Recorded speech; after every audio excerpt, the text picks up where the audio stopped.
Hola, bienvenido a Thunderfix, tu canal con los mejores fanfics. Si te gusta mi contenido pero quieres tener acceso a contenido exclusivo, puedes darte una vuelta por mi Patreon. Link en la descripción, créditos al autor. Capítulo 1. Capítulo 1. Abandonado, el llanto del bebé resonó en el pequeño apartamento, penetrante e insistente, pero Nemuri Kayama no fue capaz de alzarlo.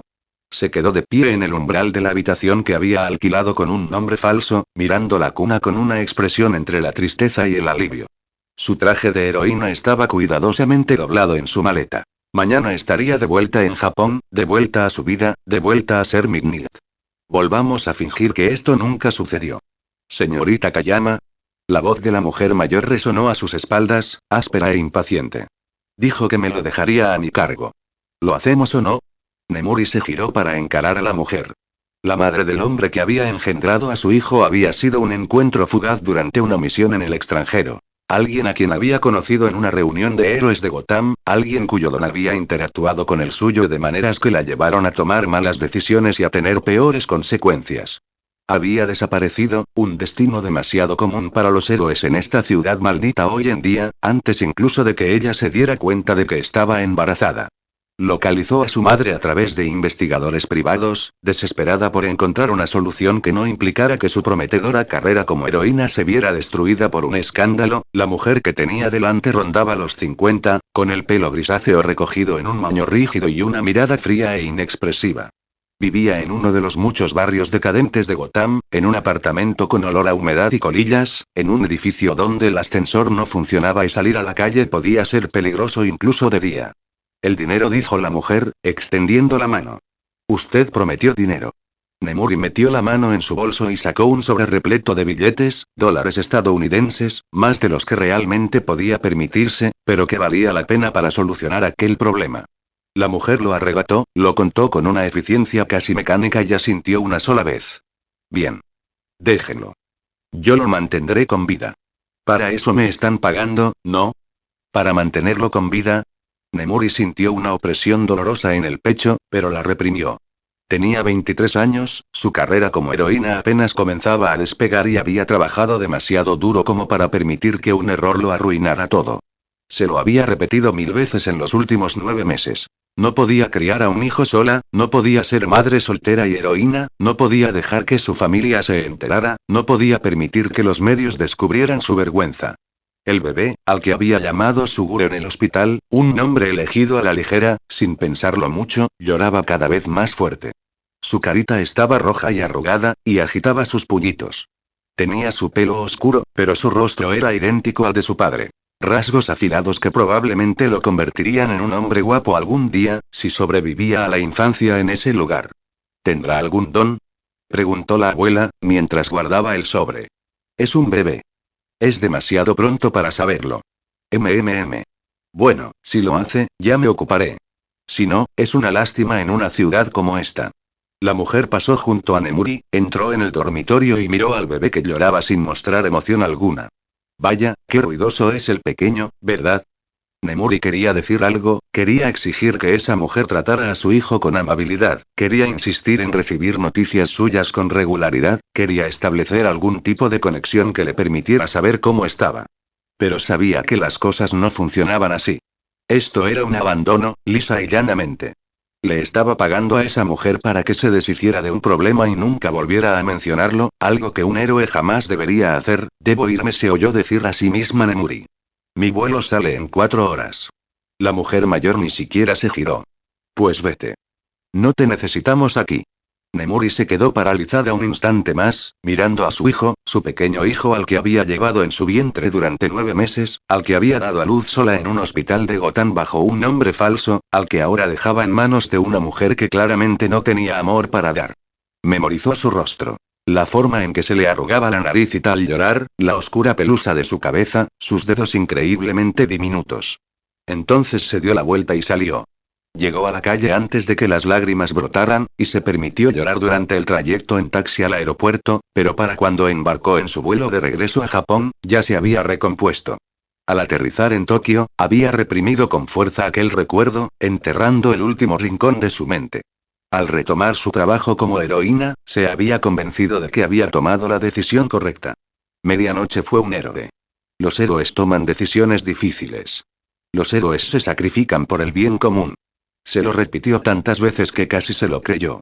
Detrás de ella, en aquel destartalado apartamento de Gotham, el bebé que un día se convertiría en la pesadilla del mundo lloraba solo en su Moisés mientras su abuela contaba dinero y calculaba cuánto podía gastar en su cuidado sin dejar de mantenerlo técnicamente vivo.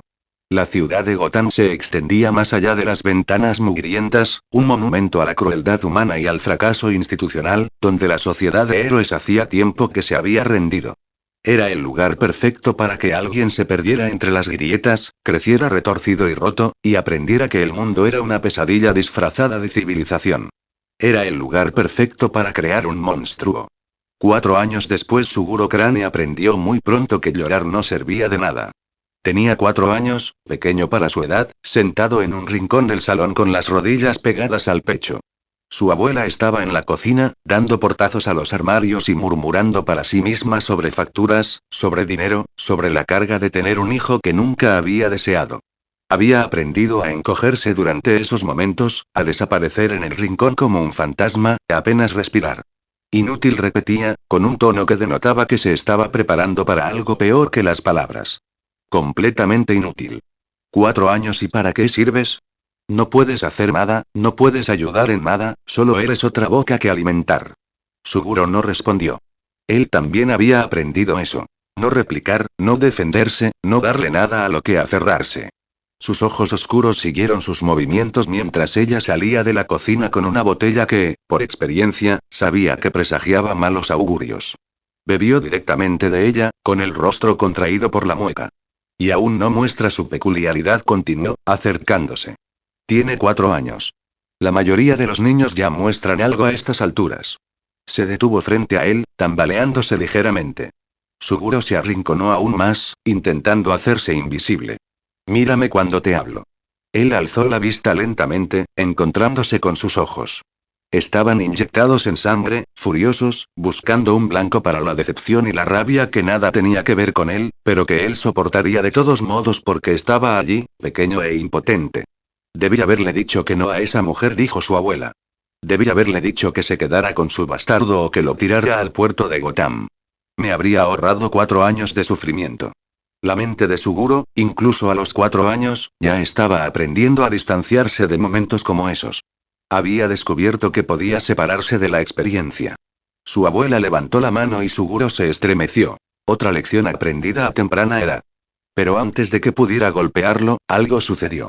El aire alrededor de Suguro parecía vibrar levemente. Su abuela retrocedió tambaleándose, con los ojos desorbitados por el terror repentino. Gritó, un grito visceral de miedo primigenio, y se alejó de él a toda prisa, pegándose a la pared. No. No, aléjate. Retrocede. Ella miraba algo detrás de él, a su alrededor, algo que Suguro no podía ver. Se giró para mirar, pero no vio nada, solo otro rincón mugriento del apartamento, las paredes manchadas de agua y los muebles viejos. Pero su abuela seguía gritando, seguía viendo algo que no estaba allí, con el rostro desfigurado por el horror absoluto. Entonces, tan repentinamente como había empezado, se detuvo. Su abuela parpadeó, con expresión confusa, y luego se miró. Se había orinado del susto, y la vergüenza y la rabia que se reflejaban en su rostro helaron el corazón de Suguro. ¿Qué me hiciste? Susurró con voz amenazante. ¿Qué me hiciste? Yo no, comenzó Suguro, pero ella ya se estaba moviendo hacia él. Bicho raro. Eres un bicho raro. Lo agarró del brazo, dejándole moretones con su agarre, y lo arrastró hasta su pequeña habitación, una habitación vacía con apenas un colchón en el suelo. Lo empujó dentro y cerró la puerta de golpe, y él oyó algo pesado que empujaban contra ella desde fuera. Quédate ahí dentro. Aléjate de mí. Suguro permanecía sentado en la oscuridad, con el brazo palpitante donde ella lo había agarrado y el corazón latiéndole con fuerza. Pero bajo el miedo, bajo el dolor, había algo más. Curiosidad. Algo había sucedido. Había hecho algo, aunque no sabía qué ni cómo. Tenía una peculiaridad. Durante las semanas siguientes, Suguro comenzó a comprender su poder mediante una cuidadosa experimentación secreta. Por las noches, cuando su abuela estaba inconsciente por la borrachera, se concentraba en la misma sensación que había tenido durante aquella primera manifestación. El desapego, la observación, la fría distancia de su propio miedo. Y entonces el gas se desprendía de su piel. Era inodoro, con una neblina negra, pero podía sentir cómo se le escapaba de la piel como si fuera sudor.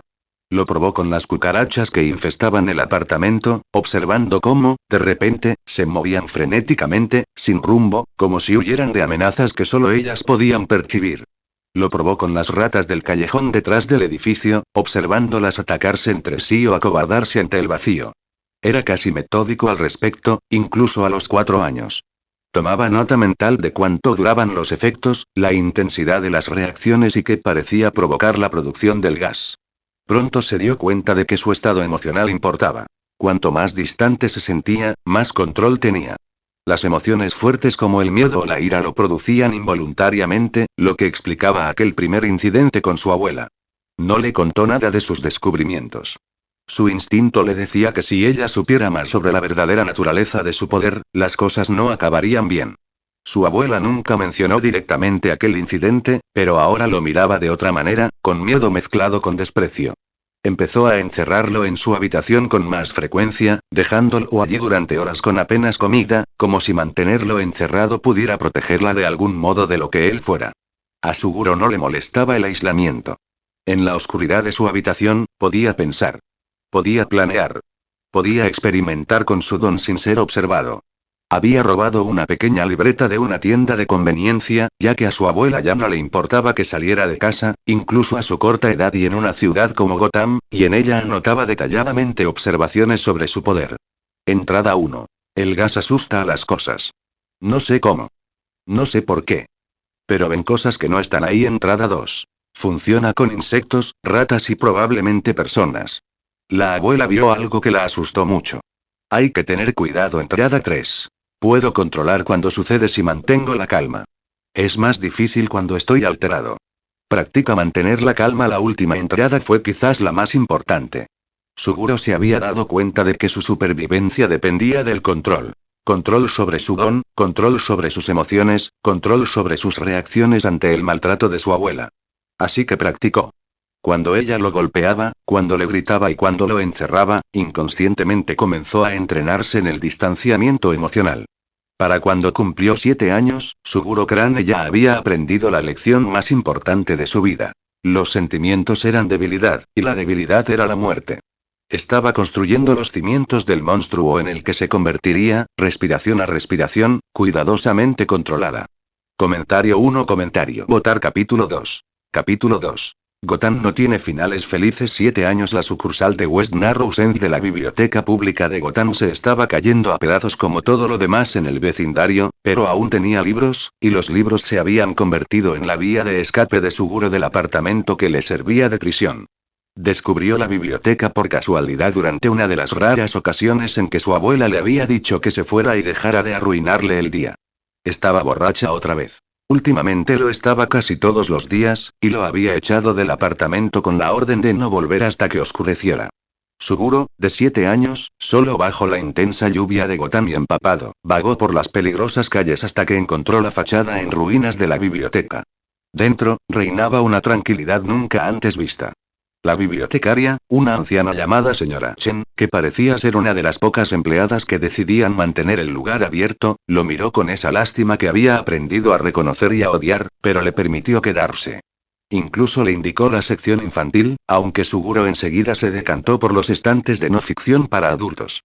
Eso había ocurrido hacía 6 meses.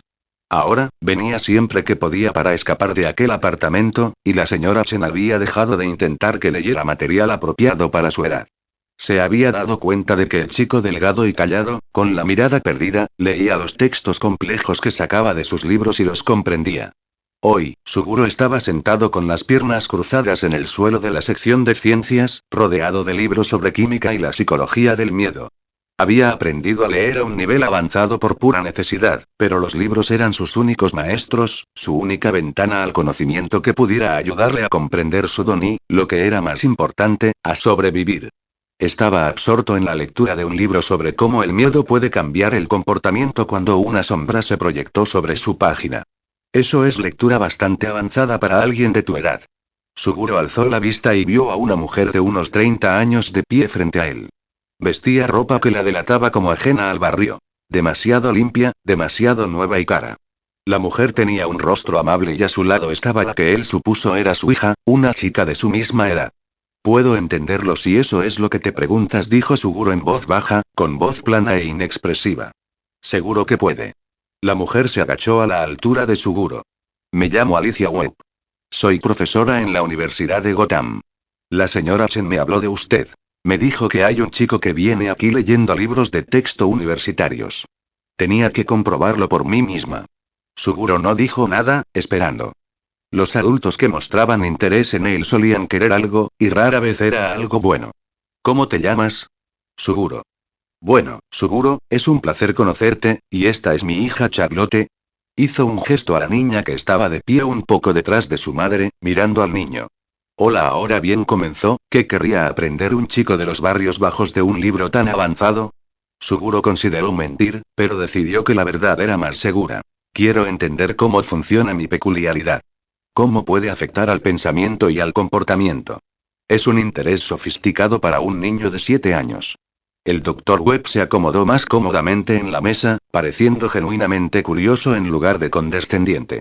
Estudio biología de los quirks en la universidad. La intersección entre los factores Kirk y la bioquímica humana. Es un trabajo fascinante. El Dr. Webb hizo una pausa, observando a Suguro con atención. Si no te importa que te pregunte, ¿cuál es tu Kirk, Suguro? Sí. ¿Estarías dispuesto a contármelo? Suguro dudó un instante, luego tomó una decisión. Produzco un gas. De mi piel. Hace que la gente tenga alucinaciones. Ven sus miedos. Los ojos del Dr. Webb se abrieron ligeramente. Eso es un don increíblemente poderoso. Y complejo. Un compuesto psicoactivo producido biológicamente, eso es raro. ¿Cuánto tiempo hace que lo tienes? Desde que tenía 4 años. Y has estado investigando para comprenderlo. La expresión del Dr. Webb cambió a algo que parecía respeto. Eso es brillante, Suguro. Realmente brillante. Investigación autodidacta a tu edad, nunca he visto nada igual. Charlotte sonrió y se acercó, mostrando también interés. Algo cálido y desconocido se agitó en el pecho de Suguro, pero intentó reprimirlo con uñas y dientes. La atención era peligrosa. Lo había aprendido. Necesito comprenderlo, dijo Suguro sencillamente. Para controlarlo. Por supuesto. Es muy responsable. El Dr. Webb echó un vistazo a los libros que rodeaban a Suguro. Son buenos recursos, pero no están escritos para alguien que está aprendiendo los fundamentos. ¿Necesita ayuda? Podría recomendarle libros que le permitan desarrollar sus conocimientos de forma más sistemática, incluso podría traerle algunos de mis propios materiales para que estudie. ¿Por qué? La pregunta salió directa y sospechosa, ya que nadie en su parte de Gotham haría jamás algo por alguien simplemente por amabilidad. El Dr. Webb sonrió con tristeza. Porque yo también fui un niño como tú, tratando de entender mi don, sintiendo que no encajaba en ningún sitio. Alguien me ayudó entonces. Me gustaría devolver el favor. Suguro estudió el rostro de la mujer, buscando algún engaño, alguna intención oculta. Pero lo único que vio fue lo que parecía ser su genuina amabilidad, su sincero interés por ayudar. De acuerdo, dijo Suguro finalmente. Durante los siguientes 8 meses, la doctora Webb se convirtió en la tutora no oficial de Suguro.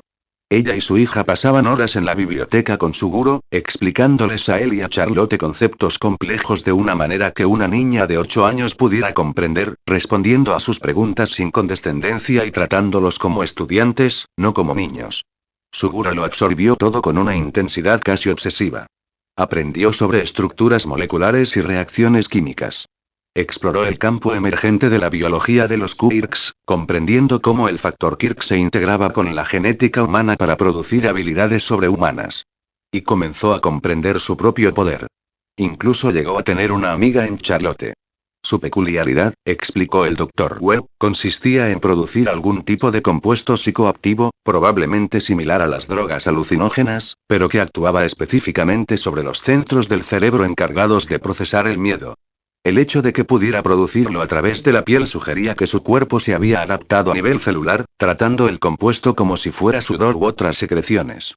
Es realmente elegante, había dicho el Dr. Webb durante una de sus sesiones. Tu don esencialmente convierte en arma las propias respuestas de miedo del cerebro. Tú no creas los miedos, ya existen en el subconsciente de tu objetivo, pero eres tú quien los trae a la superficie y los hace sentir reales. Suguro lo había anotado todo en sus cuadernos. Ahora tenía varios, escondidos en la pared de su habitación donde su abuela no los encontraría. Documentaba todo. La ciencia detrás de su don, los experimentos que realizaba, siempre con animales, sin revelar jamás al Dr. Webb el alcance total de sus pruebas, observaciones sobre la dosis y los efectos. Por primera vez en su vida, Suguro sintió algo parecido a la esperanza. Tal vez felicidad, o quizá aún estaba demasiado traumatizado para eso, aún sufriendo los abusos nocturnos de su abuela, aún viviendo en la pobreza y el aislamiento. Pero sí la esperanza de que su peculiaridad y su conocimiento pudieran ser su escape, que comprender el mundo pudiera darle poder sobre él. Entonces, un martes por la tarde, el Dr. Webb y Charlotte no fueron a la biblioteca.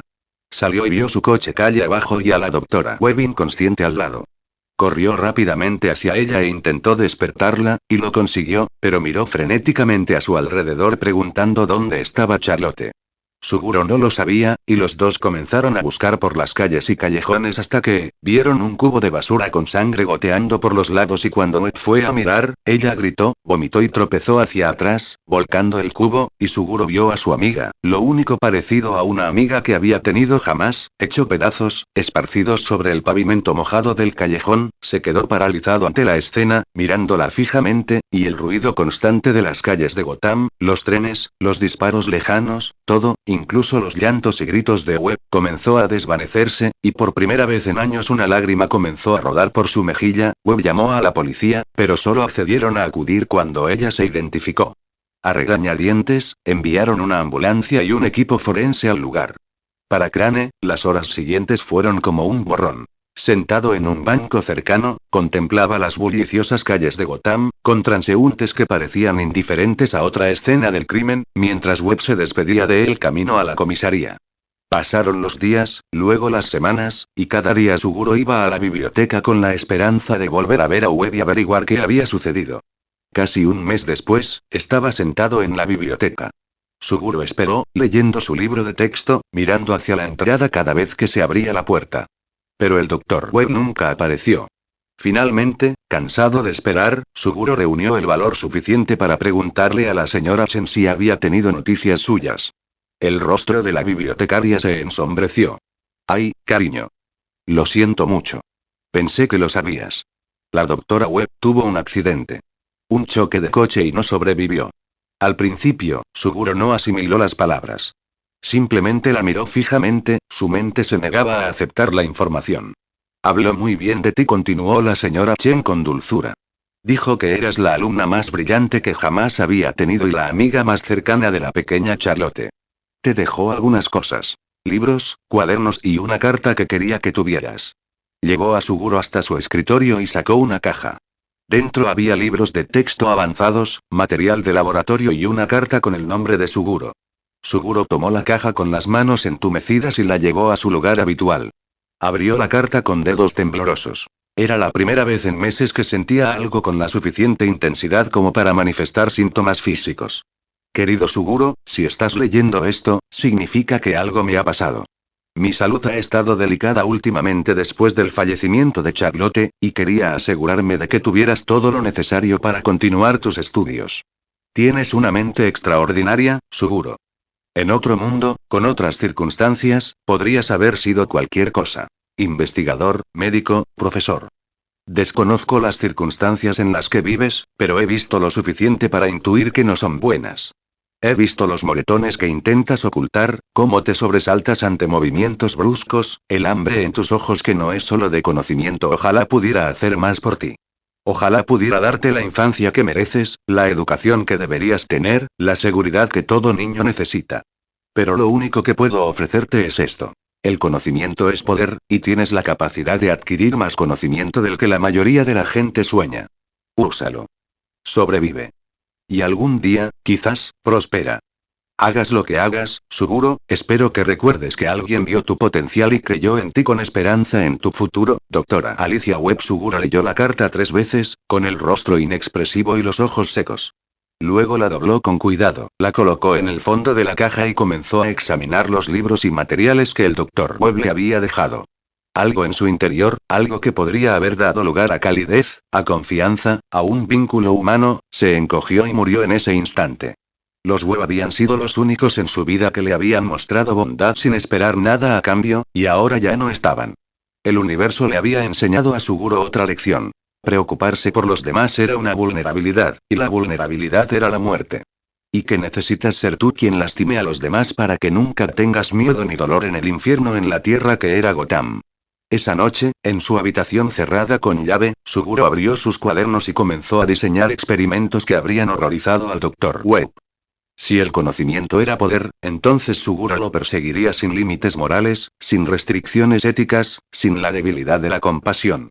Se convertiría en el estudiante perfecto. Frío, brillante y absolutamente despiadado. Comentario 3 comentarios. Votar capítulo 3. Descenso edad 9, 14. El sistema de escuelas públicas de Gotham era una farsa. Aulas superpobladas con profesores agotados, detectores de metales en las entradas que casi nunca funcionaban y una violencia que los administradores fingían ignorar.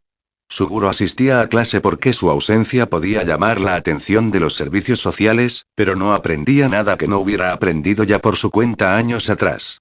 En cambio, aprendió otras lecciones. Aprendió qué pasillos evitar, qué estudiantes eran peligrosos, a qué profesores podía manipular.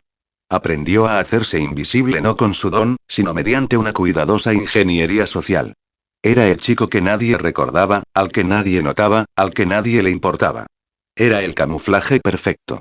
Su vida familiar continuaba con el patrón habitual de abuso y abandono. Su abuela había empeorado con los años. Bebía más, se enfurecía con más frecuencia y su mente mostraba signos de deterioro que la volvían aún más errática y peligrosa. Suguro había dejado de intentar predecir sus estados de ánimo o evitar su violencia. En cambio, la soportaba con la misma frialdad clínica que aplicaba a todo lo demás, tratando cada paliza como un ejercicio de tolerancia al dolor, cada agresión verbal como ruido sin sentido. Pero estaba creciendo, y con el crecimiento llegó la fuerza. Su comprensión de su don había alcanzado niveles sofisticados.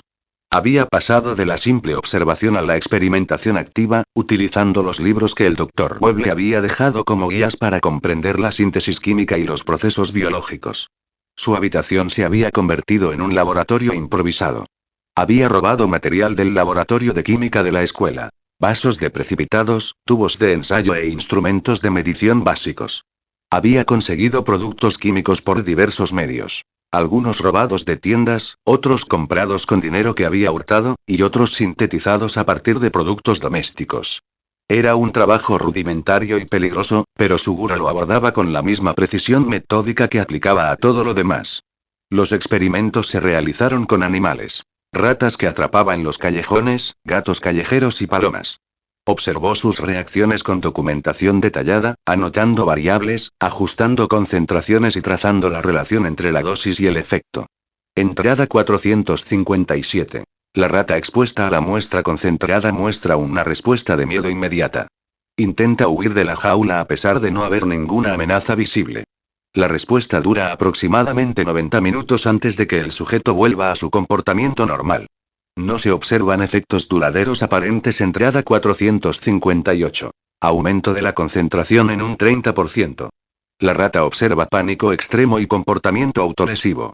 Fallece a los 45 minutos. La causa aparente es un paro cardíaco debido al terror prolongado.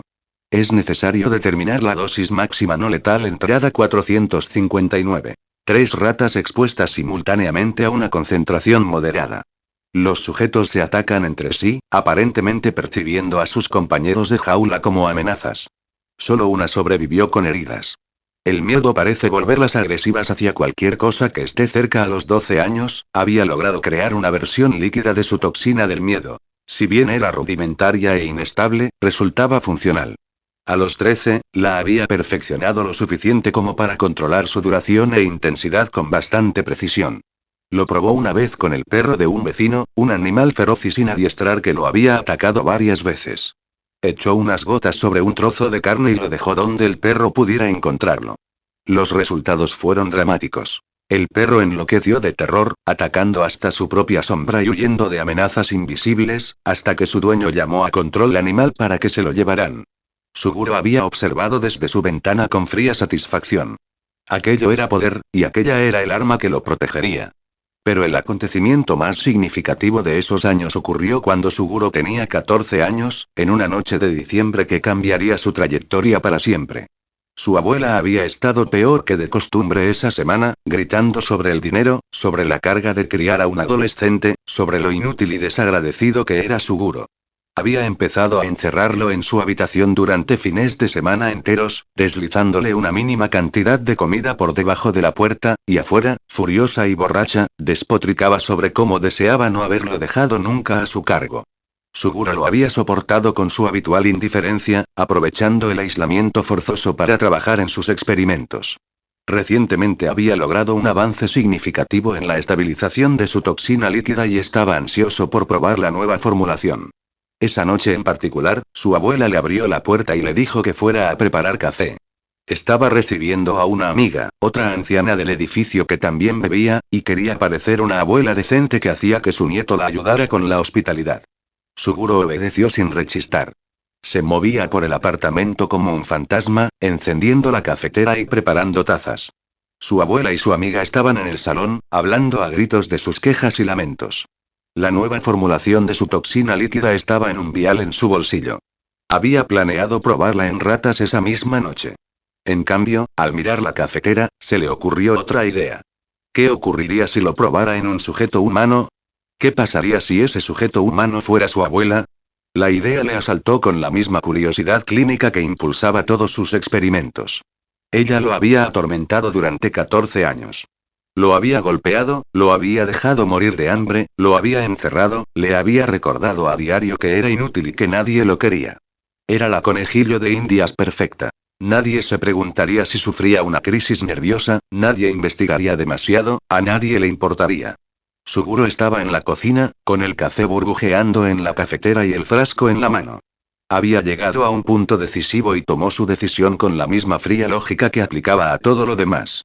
Desenroscó el frasco y lo vertió en la taza de café de su abuela. La toxina era incolora, inodora e insípida. Ella jamás lo sabría. Llevó las tazas al salón y se las entregó. Su abuela cogió la suya sin siquiera mirarlo, despidiéndolo con un gesto de la mano. Vuelve a tu habitación. No queremos que estés merodeando por aquí. Suguro regresó a su habitación pero dejó la puerta entreabierta, observando a través de la rendija. Durante varios minutos, no pasó nada. Su abuela bebió su café mientras se quejaba a su amiga del precio del alquiler. De repente, se detuvo. Su rostro palideció. Sus ojos se abrieron desmesuradamente. La taza se le cayó de la mano, haciéndose añicos contra el suelo. ¿Qué te pasa?, preguntó su amiga. Su abuela se levantó lentamente, con la mirada fija en algo al otro lado de la habitación que Suguro sabía que no estaba allí. No susurró. No, eso no es, tú no eres real. ¿De qué estás hablando? Pero su abuela retrocedía ahora, con las manos en alto en actitud defensiva. Aléjate de mí. Estás muerto. Se supone que estás muerto. Lo que fuera que estuviera viendo, la aterrorizó por completo. Su rostro se contrajo de puro horror y comenzó a gritar. Sonidos crudos, animalescos, de terror primigenio. Tropezó hacia atrás, cayendo sobre los muebles, y luego echó a correr, aún gritando, hacia la puerta del apartamento. Su amiga intentó agarrarla, pero su abuela se defendió con una fuerza sorprendente, impulsada por la pesadilla que la atormentaba. Abrió la puerta de golpe y salió corriendo al pasillo, gritando aún. Suguro se acercó a su ventana, que daba a la calle 7 pisos más abajo. Observó cómo su abuela salía corriendo por la entrada principal del edificio, lanzándose al tráfico sin mirar. Un coche dio un volantazo para esquivarla. Ella siguió corriendo y, finalmente, llegó a la escalera de incendios del edificio de enfrente, subiendo con desesperación frenética. Abajo se congregaba una multitud que señalaba a la mujer que gritaba mientras trepaba cada vez más alto. Alguien debió de llamar a la policía, porque Suguro oía sirenas a lo lejos. Su abuela llegó hasta la azotea del edificio, a 12 pisos de altura, y siguió corriendo. Intentaba escapar de algo que la perseguía, algo que solo ella podía ver. Llegó al borde del tejado y no se detuvo. Suguro la observó caer con la misma frialdad clínica que aplicaba a todos sus experimentos. Su cuerpo tardó aproximadamente 3 segundos en impactar contra el pavimento. La multitud gritó. La gente se abalanzó hacia ella, pero Suguro supo, por el impacto, que ya estaba muerta. Se apartó de la ventana, simplemente caminó hasta su escritorio y abrió su cuaderno. Entrada 721. Primera prueba en humanos de la toxina líquida concentrada, fórmula 7, B. Sujeto. Mujer de 64 años con antecedentes de alcoholismo. Dosis. 1 vial. Resultados. Respuesta de miedo inmediata y extrema que comenzó aproximadamente 4 minutos después de la ingestión. La sujeto experimentó alucinaciones vívidas que le provocaron un pánico tan intenso que anuló su instinto de supervivencia. Falleció aproximadamente 15 minutos después de la ingestión debido a una caída desde un edificio mientras intentaba escapar de la amenaza alucinatoria. Conclusión. La fórmula 7B es altamente efectiva, pero requiere calibración de la dosis para prevenir la letalidad accidental en futuras aplicaciones. Comenzó a tirar su equipo de química y sus experimentos a la alcantarilla del callejón junto al edificio, mientras escondía sus cuadernos y libros en una cabina telefónica abandonada detrás del edificio, sabiendo que tenía tiempo mientras esperaba a que llegara la policía. Tendrían preguntas, pero él ya sabía lo que diría. Su abuela había estado bebiendo mucho, se había vuelto errática y paranoica, y había huido del apartamento antes de que él pudiera detenerla. Él solo era un chico traumatizado de 14 años que había presenciado el colapso mental y la muerte de su tutora. Le creerían porque interpretaría el papel a la perfección. Tras años de observación, había aprendido exactamente cómo esperaba la gente que actuara un niño asustado, y podía imitarlo impecablemente. Lo que sintió tras la muerte de su abuela fue simple. Satisfacción por el éxito del experimento, alivio por la desaparición de su torturador y una fría certeza sobre lo que era. Ahora era un asesino. Había arrebatado una vida humana con la misma precisión clínica que empleaba en sus experimentos con animales, y no sentía el menor remordimiento. Era exactamente como su abuela lo había llamado. Un fenómeno. Un monstruo. Algo fundamentalmente malo y roto. Pero era un monstruo que comprendía el miedo mejor que nadie vivo, y esa comprensión era poder. La investigación fue, en el mejor de los casos, superficial. La policía de Gotham estaba desbordada con cientos de casos, y la muerte de un anciano alcohólico con antecedentes de comportamiento errático, en lo que parecía ser un episodio psicótico, apenas tuvo repercusión. Entrevistaron a Suguro, quien interpretó a la perfección su papel de nieto traumatizado. Voz temblorosa, lágrimas en los ojos, forzadas, pero parecían reales, confusión y conmoción evidentes en cada palabra. Empezó a gritar, les dijo con la voz quebrada. No sé qué vio, pero estaba aterrorizada. Intenté detenerla, pero me empujó y salió corriendo. No sabía que ella y se echó a llorar fingiendo. El detective le dio una palmada en el hombro con torpeza. No es tu culpa, hijo. A veces, las personas con problemas tienen lapsos de desconexión con la realidad. No había nada que pudieras haber hecho. Le preguntaron si tenía más familia, y Suguro respondió que no, lo cual era cierto, hasta donde él sabía. No conocía a su madre. Solo sabía que lo había abandonado. Su padre también llevaba mucho tiempo desaparecido, probablemente muerto y desconocido para él. Su abuela era su única pariente en Estados Unidos. Tendrás que entrar en el sistema de acogimiento familiar, dijo el detective. Al menos hasta que podamos encontrar una ubicación permanente. Lo siento. Suguro asintió dócilmente, fingiendo ser un niño asustado, pero por dentro ya estaba calculando. El sistema de acogida implicaría vigilancia, interrogatorios, limitaciones a su libertad. Eso era inaceptable. Había pasado 14 años sobreviviendo bajo el control de su abuela. No iba a cambiar una jaula por otra. Esa noche, mientras el detective hacía llamadas para organizar un acogimiento temporal, Suguro reunió todo lo que importaba. Sus cuadernos, sus productos químicos, su equipo, la pequeña cantidad de dinero que había robado y escondido durante años, los libros que el Dr. Webb le había dejado. Cuando la trabajadora social llegó a la mañana siguiente para llevarlo a un hogar temporal, el apartamento estaba vacío. Suguro Crane había desaparecido en el extenso submundo de Gotham, un niño desaparecido más en una ciudad que los producía por cientos cada mes. Tenía 14 años, había asesinado a sangre fría a su tutor y ahora era libre por primera vez en su vida. La pregunta era, ¿qué haría con esa libertad? Comentario 1. Votar capítulo 4. Capítulo 4. Pasos hacia el inframundo. 14 años. Sobrevivir en las calles de Gotham requería habilidades diferentes a las necesarias para sobrevivir en un hogar abusivo, pero Suguro se adaptó con el mismo pragmatismo frío que aplicaba a todo lo demás. Evitaba los albergues y los lugares donde solían reunirse los jóvenes fugitivos. Esos sitios atraían la atención de los servicios sociales, la policía y los depredadores que acechaban a los niños vulnerables. En cambio, buscaba edificios abandonados en el distrito industrial, lugares que llevaban tanto tiempo vacíos que incluso los ocupas se habían marchado. Creó una red de casas seguras, sin permanecer nunca en un mismo lugar más de unos días, manteniendo siempre rutas de escape. El dinero lo conseguía robando, hurtando en tiendas de conveniencia y, ocasionalmente, robando carteras a turistas lo suficientemente ingenuos como para adentrarse en barrios peligrosos. No era agradable, pero era cuestión de supervivencia, y Suguro hacía tiempo que había aprendido a ignorar las incomodidades. Pero necesitaba algo más que sobrevivir. Necesitaba recursos, equipo, un laboratorio adecuado donde pudiera continuar su trabajo. Y para eso, necesitaba más dinero, dinero de verdad, no las monedas sueltas con las que sobrevivía.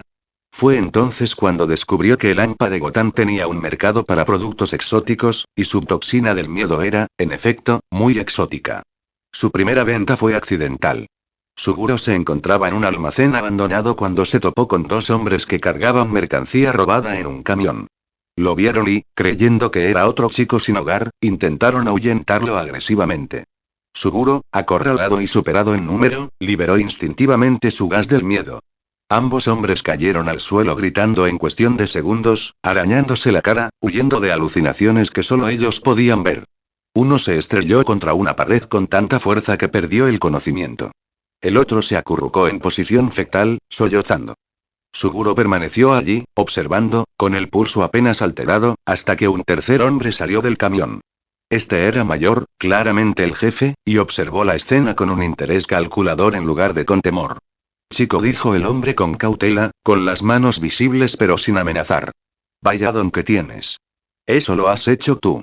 Suguro había considerado mentir, pero decidió que la verdad era más útil. Sí. ¿Puedes controlarlo? ¿Encenderlo y apagarlo? Sí. El hombre lo observó durante un largo rato, luego sonrió. No amistosamente, sino con el aprecio que se le tiene a quien aprecia una herramienta útil. ¿Buscas trabajo? Porque conozco gente que pagaría bien por esa habilidad. Interrogatorios, intimidación, resolver problemas sin dejar rastro. Ese gas no deja rastro, ¿verdad? No. Perfecto. ¿Cuántos años tienes, chico? 14. 14 años y ya tiene la mirada fría de un asesino, dijo el hombre con una risita. Gotham nos cría desde pequeños. ¿Tienes algún nombre? Suguro dudó un instante y luego dijo: Grulla. Solo Grulla. Muy bien, Crane. Me llamo Richie. Trabajo para una empresa que siempre busca especialistas. ¿Te interesa ganar dinero? Suguro había observado a los dos hombres aún incapacitados por su gas, la expresión calculadora de Richie y la mercancía robada en el camión. Esto era el principio de algo, una decisión que lo llevaría por un camino sin retorno. Pero ya había matado a su abuela. Ya era un monstruo. Bien podía ser un monstruo con recursos. Sí, dijo. Me interesa. Richie le presentó a su jefe, un lugarteniente de la familia criminal Maroni llamado Vincent Rossi. Rossi era un hombre práctico que se preocupaba más por los resultados que por la ética, y cuando Richie le explicó lo que Crane podía hacer, Rossi se interesó de inmediato. Muéstrame, dijo, señalando a uno de sus hombres, un matón corpulento que estaba de guardia. Suguro se concentró, liberando una ráfaga controlada de su toxina gaseosa del miedo desde sus manos. El matón comenzó a gritar en cuestión de segundos, retrocediendo ante algo invisible, sacando su arma y disparando a ciegas contra sombras antes de apuntarse a sí mismo. Los otros hombres de Rossi lo derribaron antes de que pudiera herir a alguien o a sí mismo, y Rossi observó toda la escena con creciente satisfacción, riendo. ¿Cuánto tiempo dura? Depende de la concentración, dijo Suguro con voz monótona y profesional. Esa dosis desaparecerá en aproximadamente una hora. Las concentraciones más altas duran más, pero aumentan el riesgo de daño psicológico permanente o muerte. ¿Podrían hacer que simplemente nos digan lo que queremos saber? ¿Sin tanto grito? Probablemente. Tendría que experimentar con las dosis y los métodos de administración. Rossi sonrió. Me caes bien, chico. Hablas como si fueras una especie de científico. Richie dice que vives en la calle. Sí. Eso cambia hoy. Ahora trabajas para mí, tienes un apartamento, nada lujoso, pero seguro y privado. Obtienes un ingreso fijo. Y tienes acceso a todo lo que necesitas para tus experimentos. Equipo de laboratorio, productos químicos, sujetos de prueba. A cambio, me proporcionas productos y servicios cuando los necesite. Suguro había comprendido lo implícito en aquella oferta. Sería propiedad de alguien, estaría controlado, atrapado en una jaula distinta. Pero esa jaula venía con recursos, y los recursos significaban poder. Quiero autonomía, dijo Suguro con cautela. Les proporcionaré lo que necesiten, pero continuaré mi propia investigación de forma independiente. Y conservo muestras de todo lo que creo. Rossi se rió. 14 años y ya negociando como un miembro de la organización. Bien. Tienes tu autonomía. Pero no le vendas a nadie más sin consultarme primero. Esta organización tiene enemigos, y necesito saber que mis armas no se usan en mi contra, especialmente esos bastardos de Falcone. Acordado. Se dieron la mano, y Suguro Crane se convirtió en un delincuente profesional a los 14 años. El apartamento que Rossi le proporcionó estaba en un edificio relativamente nuevo en East Shores, un barrio que apenas lograba mantenerse a flote sin convertirse en otro tugurio, pero tenía agua corriente, electricidad que funcionaba casi siempre y una puerta con cerradura. Y lo que era más importante, tenía una habitación libre que Suguro convirtió inmediatamente en un laboratorio. Rossi cumplió su palabra sobre los recursos. En una semana, Suguro contaba con equipo básico de laboratorio, vasos de precipitados y matraces adecuados, un sistema de ventilación en funcionamiento y suministros químicos que no era necesario robar. Era rudimentario para los estándares profesionales, pero para alguien que había estado trabajando con material escolar robado, era un paraíso. Se volcó en su trabajo con una intensidad obsesiva. Su prioridad era perfeccionar su toxina líquida del miedo para convertirla en algo más fiable y controlable. La fórmula que había matado a su abuela era demasiado potente, demasiado impredecible. Necesitaba variantes con efectos distintos para diferentes aplicaciones. Su primer encargo de Rossi fue sencillo. Crear algo que hiciera hablar a un miembro de la mafia rival durante un interrogatorio sin causarle daños permanentes. Suguro abordó el problema metódicamente, probando diversas concentraciones en ratas y animales callejeros hasta encontrar una dosis que indujera miedo y sugestibilidad sin provocar un brote psicótico extremo. El resultado fue lo que posteriormente denominó cepa alfa. Una concentración moderada que provocaba vívidas alucinaciones de terror que duraban de 2 a 4 horas, con un riesgo mínimo de daño permanente si el sujeto gozaba de buena salud. Era perfecta para interrogatorios, ya que las víctimas se desesperaban porque cesaran las alucinaciones y decían cualquier cosa para que terminaran. Rossi lo probó en un miembro capturado de una organización rival que se negaba a hablar. Le inyectaron la cepa alfa y, en 10 minutos, el hombre sollozaba y lo confesaba todo. La ubicación de los escondites, los nombres de los policías corruptos a sueldo de la organización y las operaciones planeadas. Habló durante 3 horas seguidas, revelando mucho más de lo que Rossi jamás hubiera esperado averiguar. Esto es mejor que la tortura, había dicho Rossi después, mientras el sujeto de prueba era sedado y preparado para ser desechado. Esto es jodidamente perfecto, chico. Suguro había aceptado los elogios con la misma inexpresividad con la que mostraba todo. La noticia se extendió rápidamente por los bajos fondos de Gotham. El chico Crane tenía algo especial, algo que doblegaba incluso a los criminales más duros. Rossi empezó a recibir peticiones de los miembros más importantes de la familia e incluso del mismísimo Salvatore Marnoy, y negoció acuerdos con cautela, alquilando los servicios de Suguro a precios exorbitantes y manteniendo el control sobre quién tenía acceso a la toxina. A los 15 años, Suguro tenía ingresos estables, su propio laboratorio y una creciente reputación como el químico que podía hacer hablar a la gente. También había acumulado una pequeña fortuna que escondía con cuidado, manteniendo varios escondites porque había aprendido del ejemplo de su abuela que depender de alguien para su seguridad era una tontería. Pero quería algo más que ser el químico favorito de Rossi. Quería comprender su don a un nivel profundo, explorar sus límites, ver exactamente de qué era capaz el miedo cuando se utilizaba como arma. Eso requería mejores recursos, mejor equipo y conocimientos que no podía encontrar en libros de texto robados ni en experimentos rudimentarios a nivel callejero. Eso requería un verdadero profesor. Edad 15. Una de las plantas farmacéuticas abandonadas de Sitzer en el distrito industrial de Gotham llevaba una década vacía. Su maquinaria se oxidaba y sus unidades de refrigeración hacía tiempo que habían dejado de funcionar. Era el tipo de lugar que existía en los márgenes de la conciencia de la ciudad, demasiado inútil para ser rehabilitado, demasiado aislado como para atraer siquiera ocupas. Era perfecto para lo que Suguro necesitaba. Un laboratorio privado donde pudiera realizar experimentos que Rosie no pudiera conocer. Llevaba 3 meses utilizando la planta, que había descubierto mientras buscaba lugares seguros para almacenar sus compuestos químicos más peligrosos.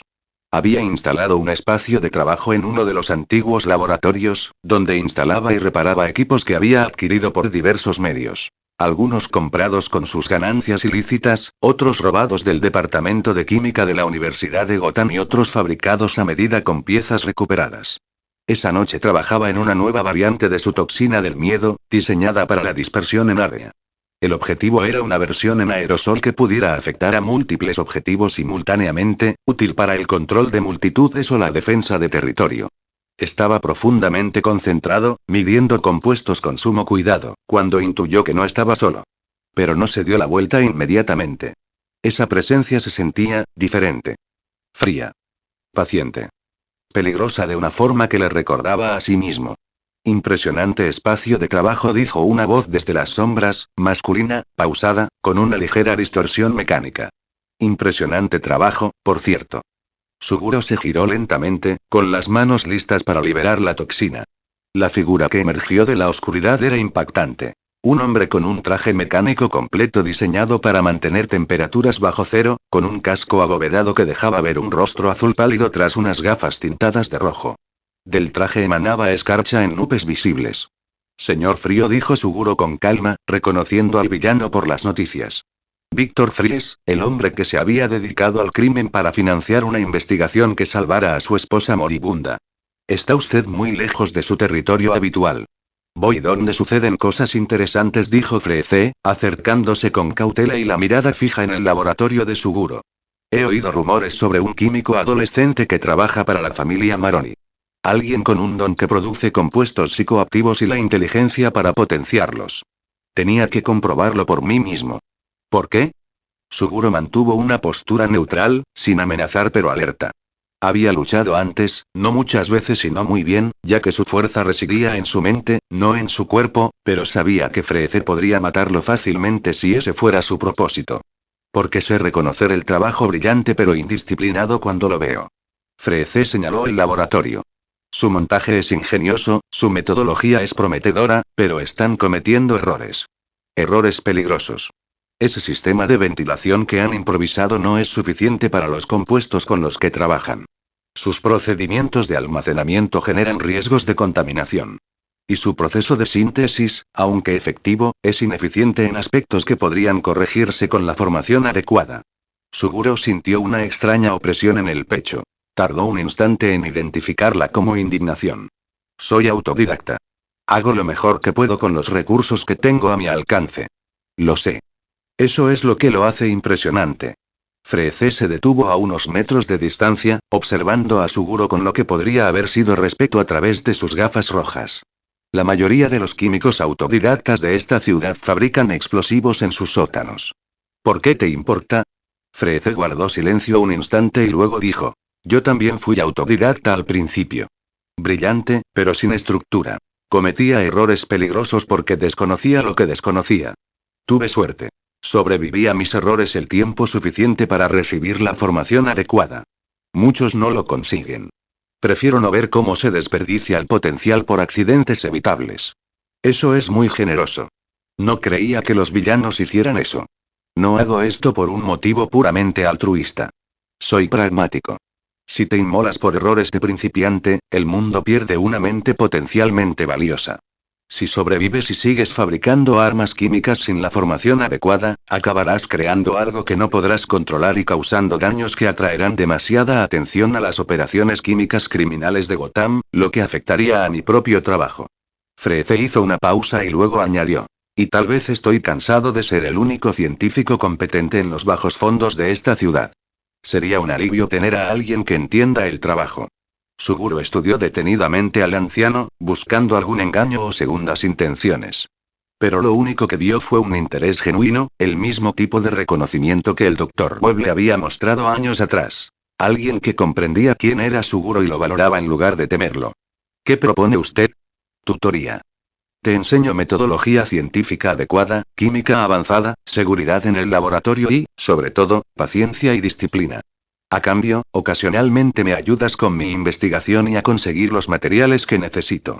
Un acuerdo mutuamente beneficioso entre dos científicos que, por casualidad, trabajan fuera de los límites legales. ¿Por cuánto tiempo? El tiempo que necesites para aprender lo que necesitas. 1 año, tal vez 2, dijo Freeze, señalando de nuevo el laboratorio. Tengo unas instalaciones adecuadas, con temperatura controlada, bien equipadas y con los recursos que ahora mismo estás improvisando. Podrías trabajar allí, vivir allí si quisieras. Sería más eficiente y seguro que esta situación. La mente de Suguro repasaba a toda velocidad las implicaciones y posibilidades. Era una oportunidad para una verdadera educación, para un avance legítimo en su conocimiento.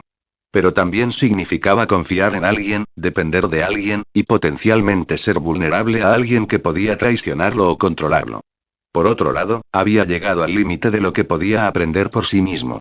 Su trabajo avanzaba, pero lentamente, obstaculizado por lagunas en su conocimiento y limitaciones en sus recursos.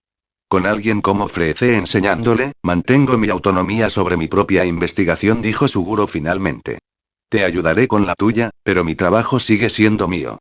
Y mantengo mi acuerdo con Rosie. Sigo aceptando encargos que no entren en conflicto con tus intereses. Aceptable. Aunque espero que seas más selectivo con esos encargos. Rosie es un instrumento tosco. Estás desperdiciando tu talento en simples interrogatorios. Entonces, ¿qué quieres que haga? Freeze sonrió, o al menos eso creyó Suguro. Era difícil distinguirlo a través del casco. Alcanza tu máximo potencial. No te conviertas solo en un químico que fabrica toxinas del miedo para gánsteres, sino en un científico que comprenda el miedo a un nivel fundamental. Domina tu oficio por completo. Luego decide qué quieres hacer con ese dominio. Suguro lo pensó durante un largo rato, luego asintió. ¿Cuándo empezamos? Ahora. Reúne lo que necesites. Deja el resto. Este lugar está comprometido ahora que lo he encontrado. Tendrás mejor equipo donde vamos. Mientras Suguro guardaba sus materiales esenciales, sus cuadernos, sus muestras, su equipo más valioso, Freeze observaba con lo que podría haber sido aprobación. Una cosa más, Crane, dijo Freeze mientras se preparaban para marcharse. No me interesa reformarte ni enseñarte moral. He visto tu trabajo, sé lo que eres.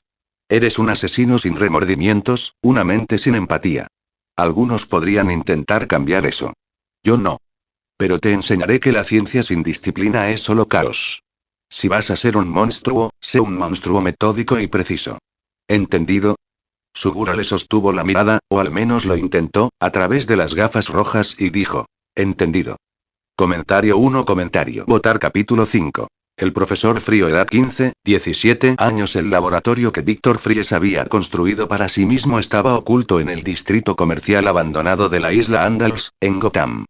Se trataba de un conjunto de tiendas en desuso, situado en una de las microislas de la ciudad y accesible a través de una serie de túneles subterráneos conectados al antiguo sistema de alcantarillado, ya que los puentes se encontraban en ruinas. El espacio principal había sido en su día un almacén frigorífico, y Víctor lo había transformado en algo entre un centro de investigación de vanguardia y una fortaleza. La temperatura interior se mantenía a menos 40 grados Fahrenheit durante todo el año. Necesaria para la supervivencia de Víctor, pero brutal para los demás. Suguro pasó su primera semana tiritando a pesar de la ropa térmica que le proporcionaba Víctor, mientras su cuerpo se adaptaba lentamente al frío constante. Considera el frío como un maestro, le dijo Víctor en uno de esos primeros días. Te obliga a moverte con cautela, a pensar antes de actuar, porque los errores cometidos con este frío pueden ser fatales. Aprende a sentirte cómodo con la incomodidad. El laboratorio en sí superaba con creces todo lo que Suguro había imaginado. Había múltiples estaciones de trabajo, cada una dedicada a diferentes proyectos de investigación. Las paredes estaban repletas de equipos avanzados que Suguro solo había visto en catálogos universitarios. Balanzas de alta precisión, centrífugas, espectrómetros, sistemas de cromatografía. Unidades de almacenamiento de productos químicos mantenidas a temperaturas exactas. Una cámara sellada para trabajar con materiales peligrosos. Ordenadores con software de modelado químico. Este es tu espacio de trabajo, dijo Víctor, guiando a Suguro a un puesto en la esquina que había sido despejado y preparado. Lo mantendrás con la misma precisión que exijo en todas las áreas de este laboratorio. Nada fuera de lugar, todo documentado, todos los materiales almacenados correctamente. La negligencia es la causa de muertes y desastres. Suguro asintió, mientras ya catalogaba el equipo a su disposición. Comenzaremos con los fundamentos, continuó Víctor. No importa cuánto hayan aprendido por su cuenta, partiremos desde cero y construiremos correctamente. Aprenderán los procedimientos correctos de laboratorio, los protocolos de seguridad adecuados, los métodos de documentación precisos y la resolución sistemática de problemas. Solo después de dominar los conceptos básicos pasaremos a las aplicaciones avanzadas. Eso podría llevar meses, protestó Suguro. Ya lo sé y sabes lo suficiente como para ser un peligro para ti mismo y para los demás, interrumpió Víctor con voz tan fría como el aire que los rodeaba. Sabes lo suficiente para crear armas rudimentarias. No sabes lo suficiente para ser un verdadero científico. Si quieres quedarte aquí y aprender de mí, lo harás a mi manera. Si prefieres seguir con tus experimentos de aficionado, eres libre de marcharte. Suguro reprimió su frustración y asintió. Había aprendido la paciencia a través de años de maltrato. Podía volver a aprenderla para su educación. Los primeros 6 meses fueron agotadores. Víctor era un profesor exigente que no aceptaba nada menos que la perfección. Hizo que Suguro repitiera experimentos básicos de química decenas de veces hasta que los procedimientos se volvieron automáticos. Lo instruyó sobre los protocolos de seguridad hasta que Suguro podía recitarlos dormido. Exigía una documentación meticulosa de cada paso de cada proceso, revisando los cuadernos de Suguro a diario y criticando cualquier descuido o imprecisión. ¿Por qué importa esto?, preguntó Suguro con frustración durante su tercera semana, después de que Víctor le hiciera repetir un experimento sencillo porque sus mediciones tenían un error de 1 mililitro. El resultado fue bastante aproximado. ¿Suficientemente cerca?, respondió Víctor secamente. Suficientemente cerca significa calcular mal la dosis y matar a alguien que no querías matar, o dejar vivir a alguien que sí querías matar. Suficientemente cerca significa crear un compuesto inestable que explota en tu cara. No existe el suficientemente cerca. Solo existe la precisión o el error. Pero más allá de la práctica y el perfeccionismo, Víctor le estaba enseñando a Suguro cosas que nunca había podido aprender por sí mismo. Principios avanzados de química, técnicas de síntesis sofisticadas, el uso correcto de equipos profesionales, el diseño de experimentos controlados en lugar de simples ensayos y errores, y el análisis sistemático de resultados en vez de basarse en la intuición. Lo más importante es que Víctor le enseñó paciencia. La ciencia no se trata de obtener resultados rápidos, explicó Víctor durante una de sus conversaciones nocturnas. Solían hablar mientras Víctor trabajaba en su propia investigación, intentando curar la enfermedad de su esposa Nora, una tarea que llevaba años emprendiendo. La ciencia se basa en el progreso metódico.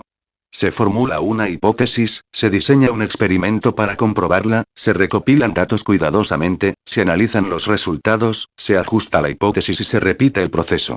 Es lento. Es frustrante. Pero es la única manera de comprender realmente lo que se está estudiando. Suguro asimiló estas lecciones con la misma intensidad que dedicaba a todo.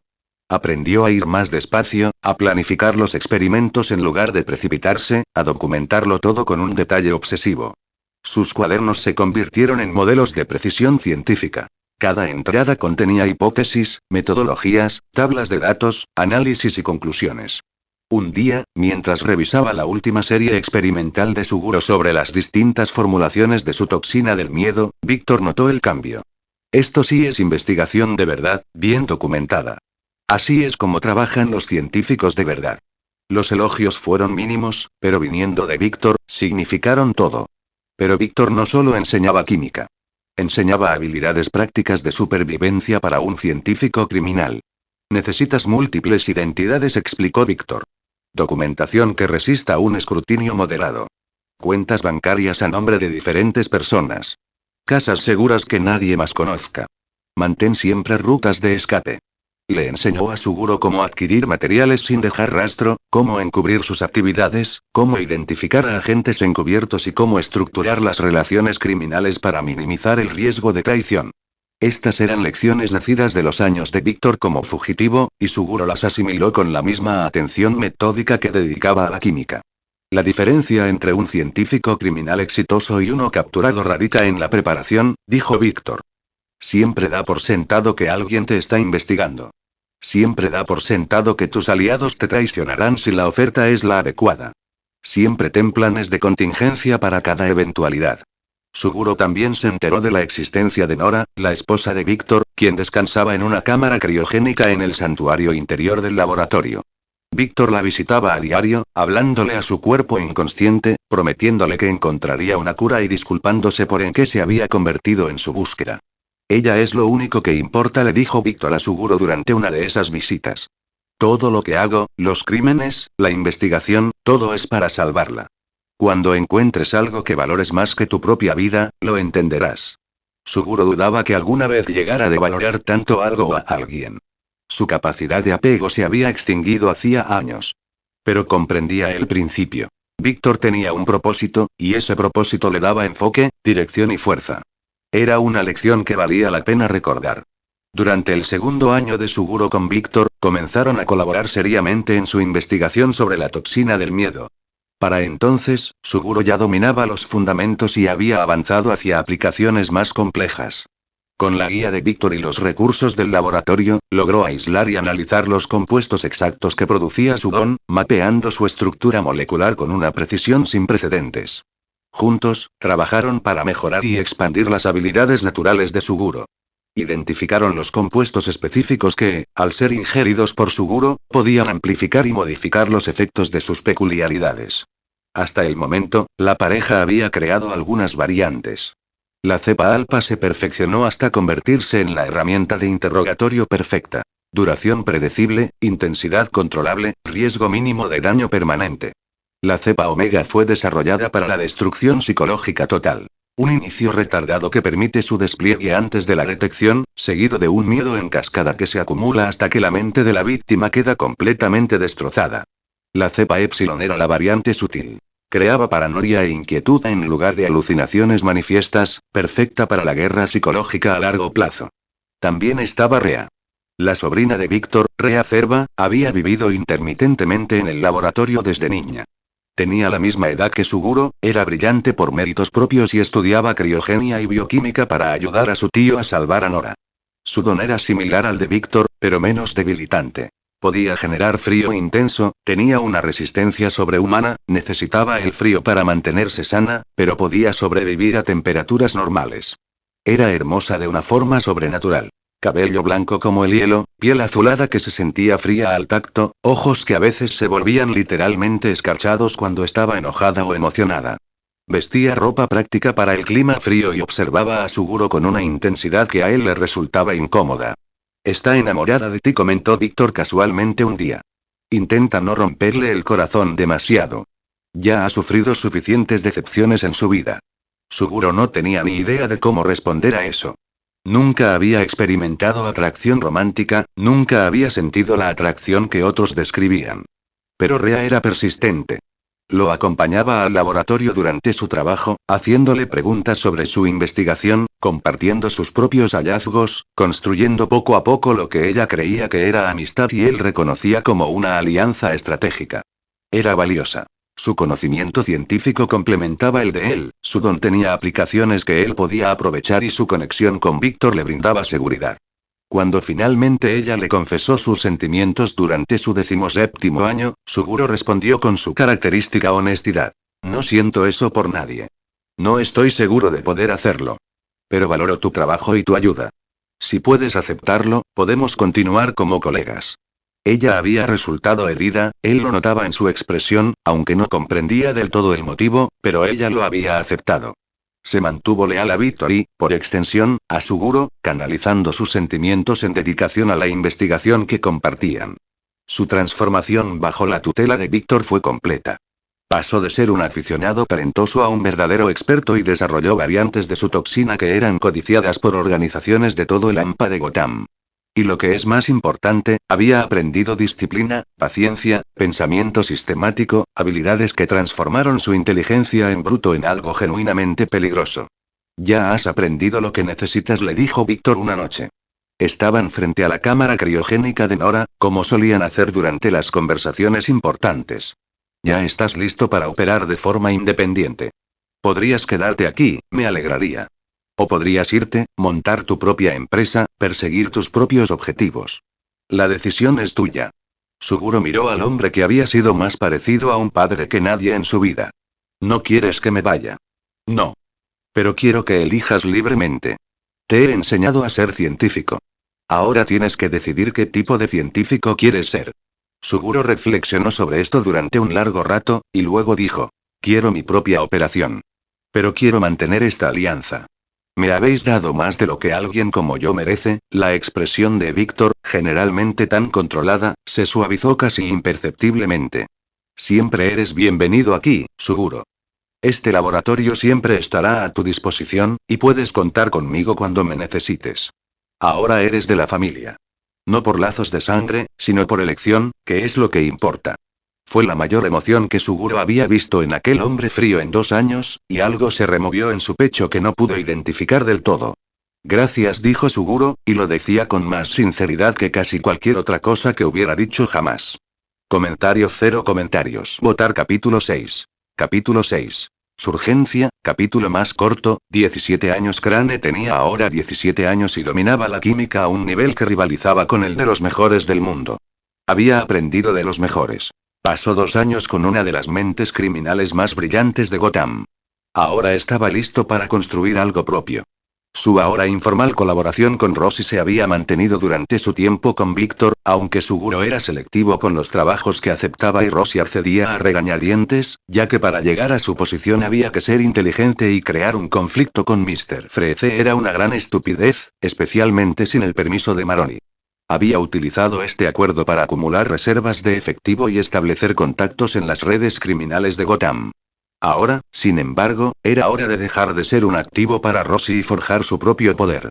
Comenzó por establecer su propio laboratorio, no algo improvisado con equipo de segunda mano o restos de la basura de Gotham, ni alquilando las instalaciones de otra persona, sino un espacio de trabajo real que controlaba por completo. Encontró un lugar en el distrito industrial de Gotham.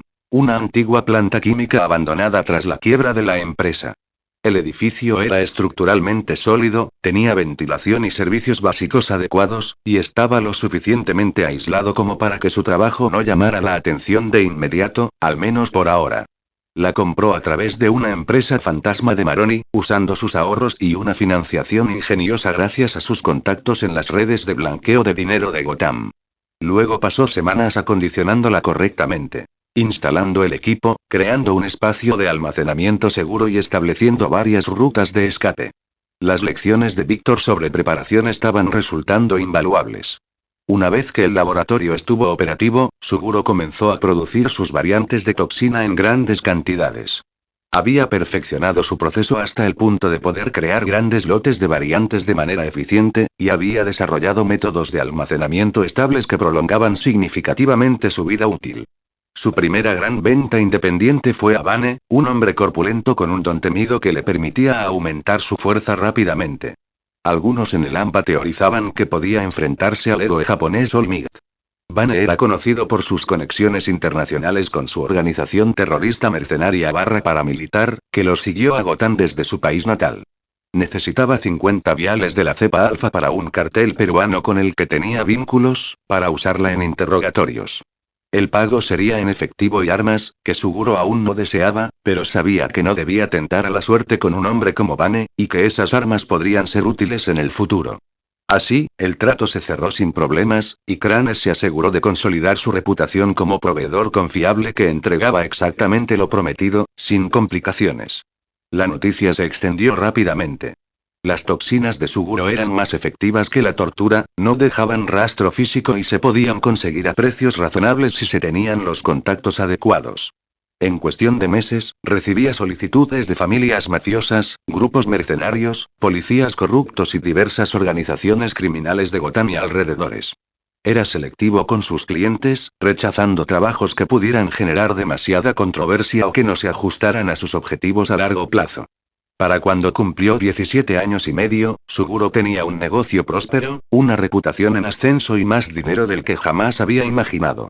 Mantenía relaciones cautelosas con diversas figuras influyentes del AMPA de Gotham, posicionándose como un valioso tercero neutral capaz de prestar servicios a múltiples facciones sin favorecer a ninguna en particular. Pero vender toxinas a criminales, aunque rentable, solo lo veía como algo temporal, ya que no satisfacía su propósito más profundo. Quería comprender el miedo por completo, poner a prueba los límites de lo que sus creaciones podían hacer, construir algo más grande que un simple negocio de suministro de productos químicos.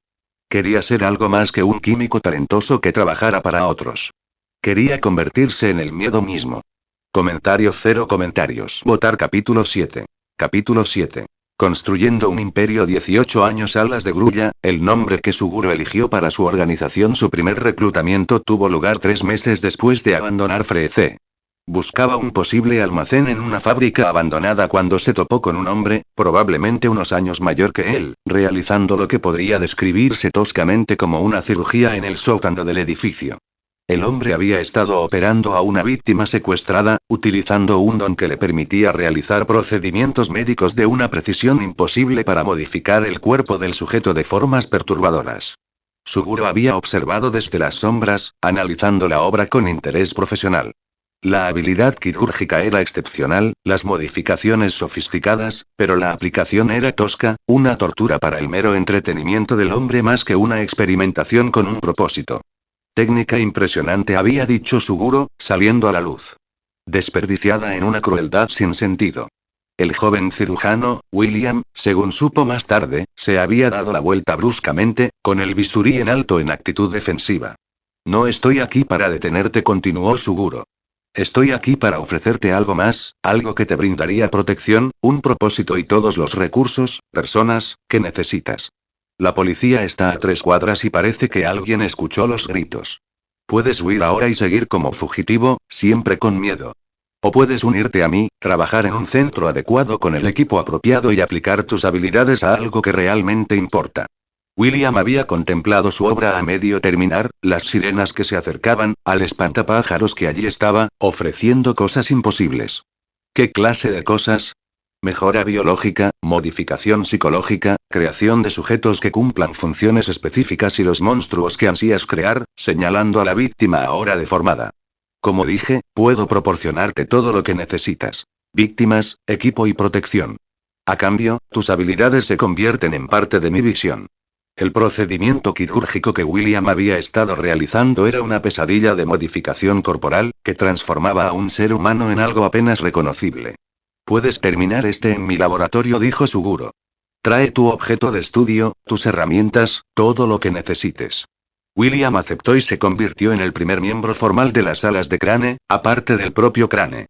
Su don de perfección quirúrgica, combinado con la pericia química de Suguro, abrió nuevas vías de investigación. Podían modificar a los sujetos no solo psicológicamente mediante la toxina del miedo, sino también físicamente mediante intervención quirúrgica, creando armas vivientes, drones sin mente y utilizando nuevos sujetos que ampliaban los límites de lo posible. El segundo reclutamiento fue accidental pero igualmente valioso. Suguro se encontraba en las afueras de Gotham con William, liberando a un hombre que habían secuestrado y transformado en una criatura monstruosa, larguirucha y sin mente en un campamento, con la intención de estudiar su eficacia, cuando se topó con una figura enorme que vivía en el pantano cercano. El hombre, Solomon Grundy, aunque Suguro aún desconocía su nombre, medía casi 6 metros de altura, tenía la piel gris verdosa y una fuerza descomunal, pero la mente de un niño. Grundy llevaba años viviendo en el pantano, olvidado por todos, sobreviviendo a base de ratas y basura. Cuando vio a Suguro, se le acercó no con agresividad, sino con una esperanza desgarradora. ¿Eres mi amigo?, preguntó el gigante con voz ronca e insegura. Suguro había estudiado al hombre con detenimiento. Con solo una mirada, supo que la fuerza física de Grundy era extraordinaria, y pudo ver marcas en su cuerpo, marcas de balas, señales de que le habían disparado, pero fuera cual fuese su peculiaridad, no le afectaban. Todas las marcas indicaban que las balas rebotarían. Se dio cuenta de que podía servir como una fuerza imparable, capaz de enfrentarse a equipos enteros de héroes. Pero su mente infantil lo hacía vulnerable a la manipulación. El único cálculo lógico era simple. Aprovechar la desesperada necesidad de conexión de Grundy para ganarse su lealtad, ofreciéndole amabilidad como pago por sus servicios. Era una forma de explotación, pero Suguro hacía tiempo que había aceptado que así funcionaba el mundo. «Puedo ser tu amigo», había dicho Suguro. «¿Cómo te llamas?». El gigante asintió con entusiasmo y respondió que su nombre era Solomon Grundy, mientras William observaba, inseguro de la escena que tenía delante. «Entonces seré tu amigo». Te traeré comida, mejor que la de las ratas, y cuando necesite ayuda, tú me ayudarás. ¿Puedes hacerlo? Grundy asintió y siguió. Había sido así de sencillo. Grundy se convirtió en el primer ejecutor de Cranes Winx. Cuando Suguro necesitaba a alguien que luchara contra héroes, intimidara a otros o derribara obstáculos, Grundy lo hacía con gusto, creyendo que estaba ayudando a su amigo. La manipulación fue absolutamente cínica, pero Suguro reconoció que los distintos activos requerían un mantenimiento diferente. Grundy necesitaba refuerzo positivo y tareas sencillas. Otros necesitarían enfoques distintos. El siguiente fue Langstrom, también conocido como Mambat, y llegó a Suguro voluntariamente unos meses después. El joven con un don de mutación en forma de murciélago vivía en una vieja torre del reloj, marginado por la sociedad debido a su apariencia. Cuando las operaciones de Crane empezaron a ser noticia, Langstrom lo buscó deliberadamente. Quiero unirme a ustedes, dijo durante su primer encuentro. Sus rasgos, parecidos a los de un murciélago, dificultaban descifrar su expresión, pero su voz transmitía una esperanza desesperada. He visto lo que están construyendo. Una organización que valora la capacidad por encima de la apariencia, a la que no le importa el aspecto de las personas con tal de que sean útiles. Eso es lo que quiero. Quiero pertenecer a algún lugar. Suguro lo había estudiado con detenimiento. Las habilidades aéreas de Langstrom eran valiosas, su apariencia era naturalmente aterradora y su desesperación por ser aceptado lo hacía controlable. Pero, a diferencia de Grundy, Langstrom era lo suficientemente inteligente como para reconocer la manipulación si Suguro era demasiado obvio al respecto. Esto no es un grupo de apoyo, dijo Suguro sin rodeos. Esta es una organización criminal dedicada a investigaciones que la mayoría consideraría monstruosas. Herimos a la gente. Matamos a la gente. Realizamos experimentos que violan todas las normas éticas. Si buscas una familia adoptiva y redención moral, estás en el lugar equivocado. No quiero redención. Quiero venganza. La sociedad me rechazó por algo que no puedo controlar, me trató como a un monstruo por existir. Bien. Seré el monstruo que ellos decidieron que era. Pero seré un monstruo con un propósito, con aliados, con poder. Suguro había reconocido ese sentimiento en carne propia. Había sentido algo similar cuando su abuela lo llamó bicho raro. La decisión de convertirse en aquello que otros temían, de usar su rechazo como arma. Entonces eres bienvenido aquí. Tu apariencia, combinada con mi toxina del miedo, te hace particularmente eficaz para mis planes. ¿Puedes aceptarlo? Con alegría. Mambat se unió a las alas de la grulla y aportó consigo tanto capacidad como lealtad genuina, nacida de haber encontrado el primer lugar que lo aceptó tal como era.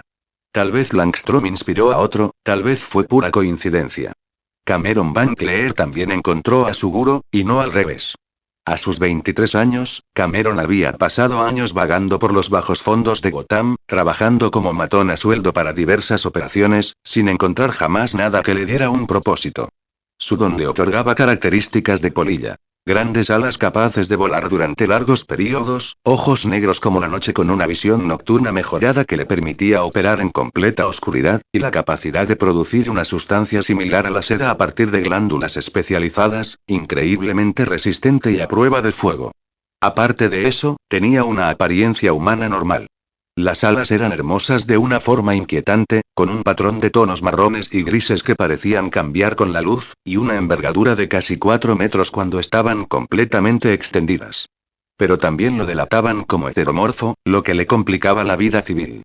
Había intentado seguir la corriente, pero las miradas constantes, los niños que lloraban al verlo, la forma en que la gente se apartaba instintivamente entre la multitud, habían ido apagando poco a poco cualquier deseo de aceptación. Cameron había estado entre la multitud durante uno de los primeros ataques públicos de Crane, la masacre del Consejo Municipal que le granjeó la reputación de villano. Mientras otros entraban en pánico, huían o se desplomaban bajo los efectos de la toxina del miedo, Cameron había observado desde una distancia segura. Después de eso, siguió obsesivamente las operaciones desconocidas, rastreando noticias, monitoreando las frecuencias policiales y analizando patrones. Cuando finalmente se acercó a lo que creía que era una de las casas seguras de Cranes Winx, estaba preparado para pedir unirse, pero también listo para pelear. Sin embargo, de repente perdió el conocimiento y despertó atado a una silla. 20 minutos después, Cameron se encontraba cara a cara con el villano enmascarado en un laboratorio subterráneo que olía a químicos y a miedo. El villano era más joven de lo que Cameron esperaba, quizá 5 años menor que él, pero su presencia era abrumadora. Había algo fundamentalmente siniestro en él que despertaba en él el instinto de huir. ¿Has estado siguiendo mis operaciones? Sí, dijo, sin ver sentido en negarlo. Durante meses. Desde el ataque del ayuntamiento. ¿Por qué? ¿Acaso pareces un héroe? Cameron se había preparado para esta pregunta. Sabía que la honestidad era el único enfoque que funcionaría. Inclinó la cabeza de esa forma inquietante que tenía, estudiando a Cameron como si fuera un espécimen bajo el microscopio. ¿Qué esperas ganar? Propósito, respondió Cameron de inmediato. No necesito creyentes, dijo, pero había algo en su tono que sugería curiosidad más que rechazo. Necesito agentes competentes que puedan ejecutar misiones sin necesidad de controlar sus emociones. No quiero depender más de eso y entonces ponme a prueba, dijo Cameron. Dame una tarea. Si fracaso o si no soy lo que necesitas, puedes matarme. Prefiero morir haciendo algo que importe que pasar otra década fingiendo ser normal. El hombre permaneció en silencio un largo rato, luego hizo un boceto rápido en una libreta. Hay un héroe, que se hace llamar Nick Twin, uno de los protegidos de Batman, que ha estado investigando uno de mis laboratorios secundarios. Necesito que esté distraído durante 48 horas mientras reubico material confidencial. No que lo mate, solo que lo mantenga ocupado siguiendo pistas falsas. Durante los próximos 2 días Cameron ejecutó la misión a la perfección. Usando su seda, creó falsas escenas del crimen en 3 distritos, cada una sugiriendo la presencia de Crane pero sin contener ninguna toxina real. Volaba entre los lugares más rápido de lo que cualquier persecución terrestre podía seguirle el ritmo, manteniéndose un paso por delante de las investigaciones de Nick Twin y dejando la evidencia justa para mantener al héroe ocupado. Adecuado, había dicho Crane cuando Cameron le informó de su regreso, lo que, viniendo de él, era al parecer un gran elogio. Únete a mí, ahora no hay vuelta atrás. Cameron se unió esa noche y nunca miró atrás. Durante los meses siguientes, demostró ser invaluable. Cameron era un ejemplo de dedicación. Abordaba el trabajo con una intensidad casi religiosa, ofreciéndose voluntario para las misiones más peligrosas, dedicando su tiempo libre a buscar mejoras y tratando las instrucciones de Crane como doctrina sagrada. Nunca cuestionó las órdenes, nunca vaciló cuando las misiones se tornaban sombrías. Adoptó el nombre de villano Killer Moth, reapropiándose de los insultos que la gente le había dirigido durante toda su vida. Jaina Hudson tenía 22 años cuando se unió a Alas de la Grulla, y a diferencia de la mayoría de los reclutas, lo hacía desde una posición de fortaleza, no de desesperación. Su don, multitud, le permitía crear duplicados perfectos de sí misma, cada uno controlado por su consciencia en una configuración de mente colmena donde experimentaba simultáneamente todo lo que experimentaba cada instancia. Tras años de entrenamiento, había superado su límite hasta crear 100 duplicados simultáneos, cada uno con una duración de 24 horas antes de disolverse en fino polvo. Era de una belleza singular. El albinismo le había otorgado un cabello blanco como la nieve, piel pálida y ojos azul claro que parecían atravesar a las personas. Siempre vestía ropa negra con estampado de rosas rojas, su sello distintivo que la hacía inconfundible. Su don compensaba esto. Cuando 100 versiones de ella podían operar simultáneamente por toda la ciudad, el reconocimiento individual perdía sentido. Jaina había crecido en las afueras de Gotham, presionada por sus padres para que se entrenara como heroína. Vieron una mina de oro en su habilidad de duplicación. Las operaciones de rescate, las abrumadoras victorias heroicas. Odiaba cada segundo. La falsa moralidad, la pretensión de que los héroes eran personas fundamentalmente mejores, la presión constante para suprimir la identidad individual en favor de una insípida comercialización. Su carrera delictiva inicial había sido sofisticada. Utilizaba a sus dobles para ejecutar robos simultáneos por toda la ciudad, creando coartadas irrefutables. Había robado millones antes de que los héroes se dieran cuenta de que se enfrentaban a una sola delincuente y no a una organización coordinada. Pero estar sola tenía sus limitaciones. Cuando Batman empezó a atacar específicamente sus operaciones, reconoció la necesidad de apoyo. Había investigado metódicamente las facciones criminales de Gotham. Cranes Winx era justo lo que necesitaba. Organizada, en crecimiento, disciplinada y liderada por alguien que valoraba la competencia por encima de la lealtad o la ideología. Además, su don se complementaba a la perfección con las operaciones de toxina del miedo. Imagínense 100 despliegues de gas simultáneos en todo un distrito. Había concertado una reunión y se presentó con 20 copias como demostración de su capacidad. El villano enmascarado estaba allí solo, estudiándola con esa inquietante quietud que lo caracterizaba. 100 como máximo. Cada una dura 24 horas. Experimento todo lo que ellas experimentan simultáneamente. Puedo coordinar operaciones complejas en múltiples ubicaciones, mantener vigilancia constante y ejecutar estrategias que requerirían docenas de agentes normales. Ofrezco mis servicios. ¿Por qué? Preguntó el espantapájaros. Porque actuar en solitario tiene sus límites y yo los he alcanzado. Batman me tiene en la mira. Me ofreces recursos y protección. Además, tu reputación sugiere que no malgastas recursos en decisiones impulsivas, lo cual agradezco. Tu peculiaridad plantea desafíos únicos. 100 instancias significan 100 posibles fallos de seguridad si te capturan. ¿Cómo puedo confiar en que no venderás información de la facción cuando te convenga? Jaina sonrió. Porque la traición destruiría el valor que aporto. Si vendo información una sola vez, ninguna organización criminal volvería a confiar en mí. Migon me hace exponencialmente más valiosa como activo a largo plazo que como informante ocasional. La lealtad, en este caso, sirve a mi propio interés. ¿Qué compensación requiere? Negociaron rápidamente. Ambos eran demasiado prácticos como para perder el tiempo en poses. Durante los meses siguientes, se volvió indispensable. Sus duplicados se encargaban de la logística, mantenían las redes de vigilancia, realizaban operaciones de mensajería, servían de guardias y llevaban a cabo incursiones simultáneas que mantenían a los héroes completamente desbordados. Si una Jaina era capturada, se desintegraba en polvo mientras las demás se adaptaban al instante, ya que rara vez necesitaba involucrarse directamente con su cuerpo principal. No adoptó ningún nombre de villana, insistiendo en que Jaina era suficiente. A diferencia de la mayoría de los criminales que adoptaban personajes teatrales, ella consideraba la villanía como una profesión, no como una identidad. Con Crane, mantuvo una estricta profesionalidad. Había reconocido que era peligroso en aspectos que iban más allá de la amenaza física. La fría inteligencia, la absoluta falta de empatía, la disposición a sacrificar a cualquiera por la investigación, lo respetaba, pero también sabía que seguir siendo útil era su única protección. Nunca intentó entablar amistad con él, ni buscó aprobación más allá del reconocimiento profesional. Cuando él le asignaba misiones, las ejecutaba con eficiencia. Cuando llegaba el pago, lo aceptaba y seguía adelante. Pero sí encontraba satisfacción en ser la agente más valiosa de la facción, incluso más que el propio espantapájaros. 100 duplicados la hacían prácticamente irreemplazable. Perderla paralizaría la capacidad operativa de las alas de la grulla. Comentarios 0 comentarios. Votar capítulo 8. Capítulo 8. Contando los días en Gotham 18 años la vida en Cranes Wings desarrolló ritmos y patrones a medida que la organización maduraba, pasando de un inicio caótico a algo parecido a una empresa criminal funcional.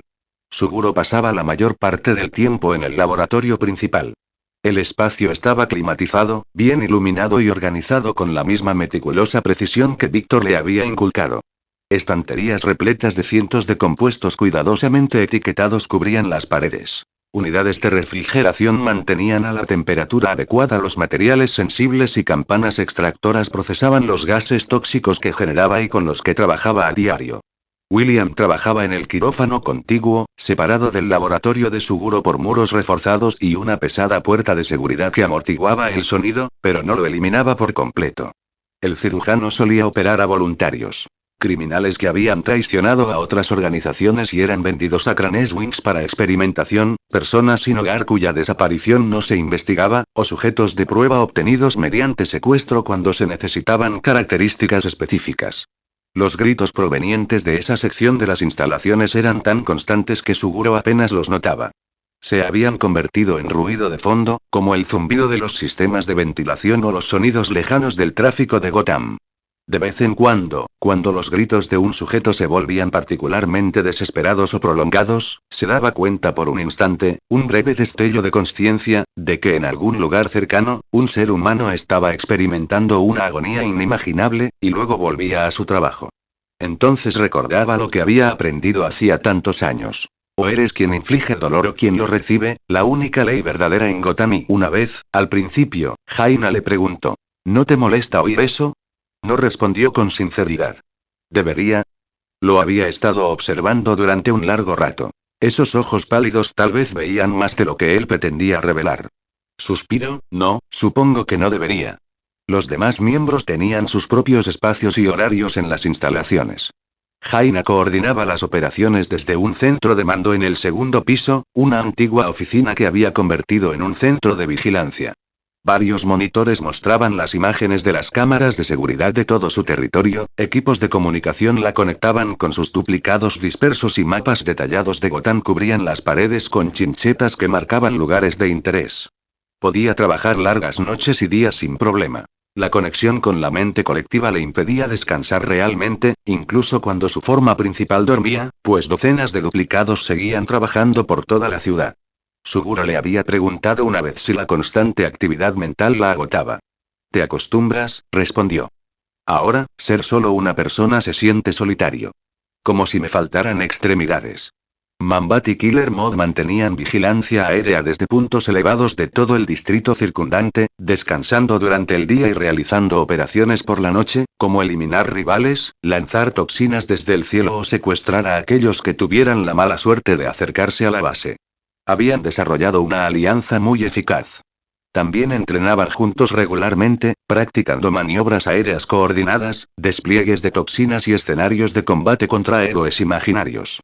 Cameron había instalado un pequeño taller en una de las habitaciones superiores del edificio, donde mantenía su equipo y producía seda para diversos usos de las facciones. A veces llegaba al laboratorio de Suguro con muestras, explicando las mejoras en la resistencia a la tracción o las modificaciones de resistencia al fuego con el entusiasmo de quien presenta la tarea a su profesor favorito. Suguro examinaba las muestras, daba su opinión y, por lo general, encontraba alguna aplicación para el material. Las reuniones se celebraban semanalmente y todos los miembros se reunían en la sala de conferencias del edificio principal, que en realidad era un almacén despejado con una gran mesa rescatada de un edificio de oficinas en quiebra y sillas desparejadas. El espacio era deliberadamente austero, sin decoración ni comodidades. Era para negocios, no para socializar. Informe, comenzó Suguro con voz monótona y formal, incluso sin la máscara. Estaba sentado a la cabecera de la mesa, con un cuaderno abierto frente a él donde anotaba todo lo que se discutía. Los demás se acomodaron alrededor de la mesa en orden jerárquico aproximado. William más cerca de él, junto a Jaina, y luego los demás. Jaina sería la primera en hablar. Su forma principal informaría mientras docenas de sus duplicados rodeaban la sala como un inquietante ejército de mujeres albinas idénticas.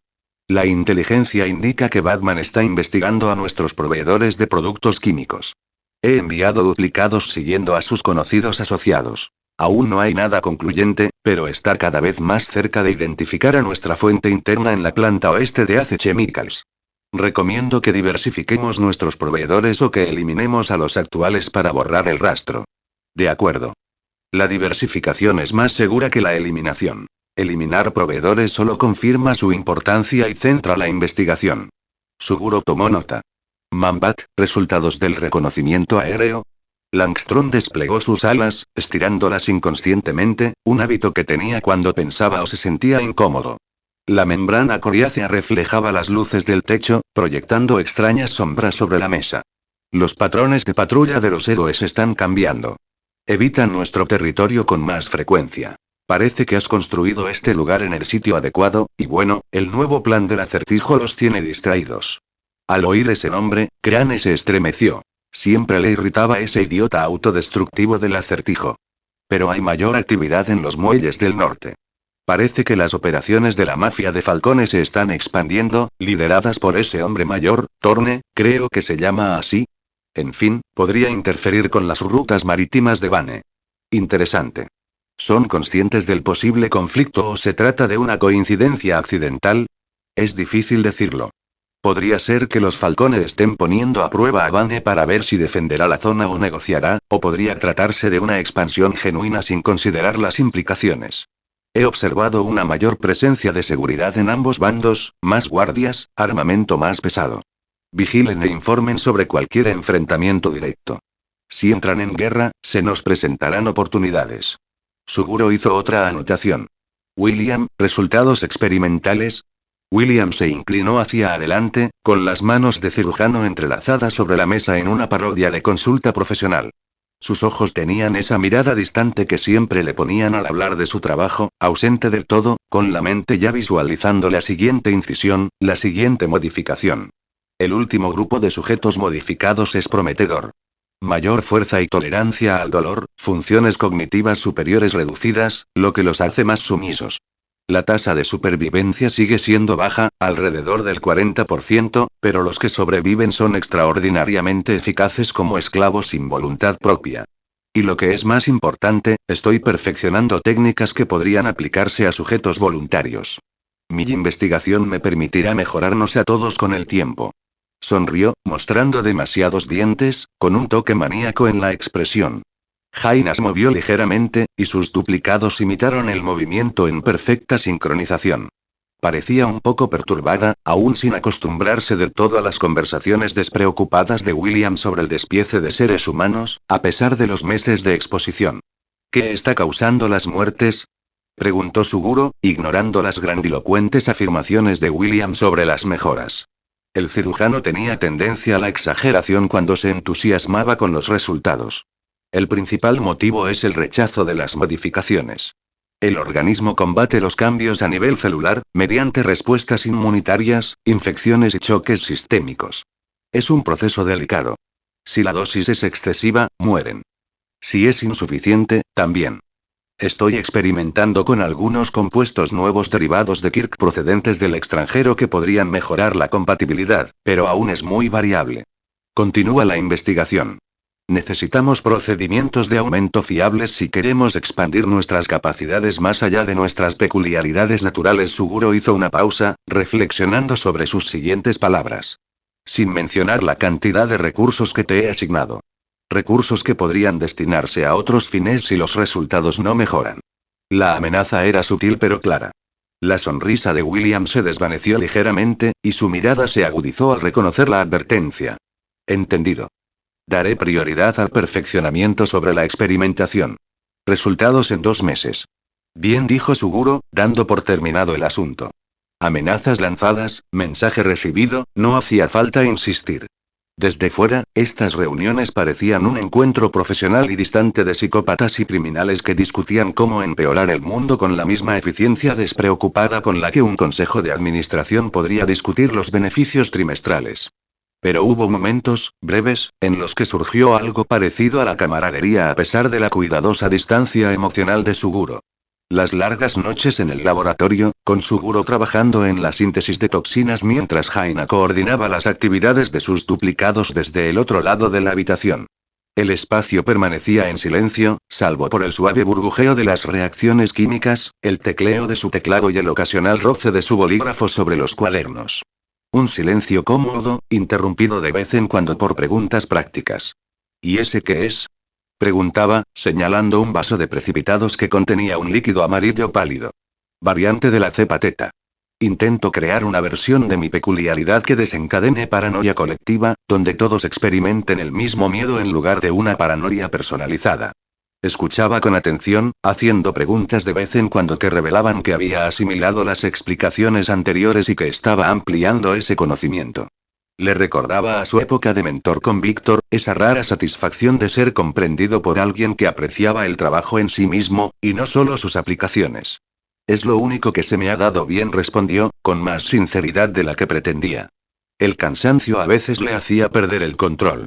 O las visitas diarias de Grundy, que habían evolucionado de un simple mantenimiento a algo que Suguro no podía describir con exactitud.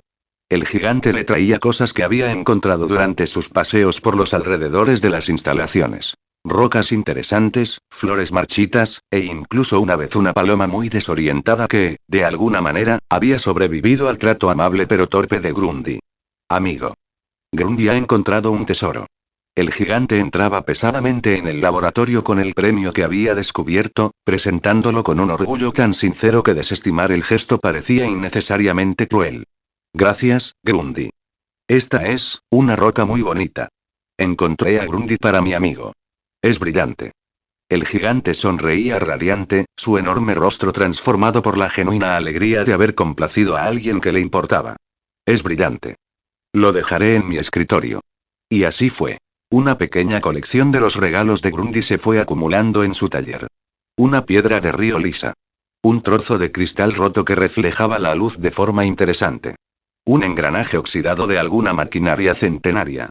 Objetos sin valor práctico, guardados sin razón aparente.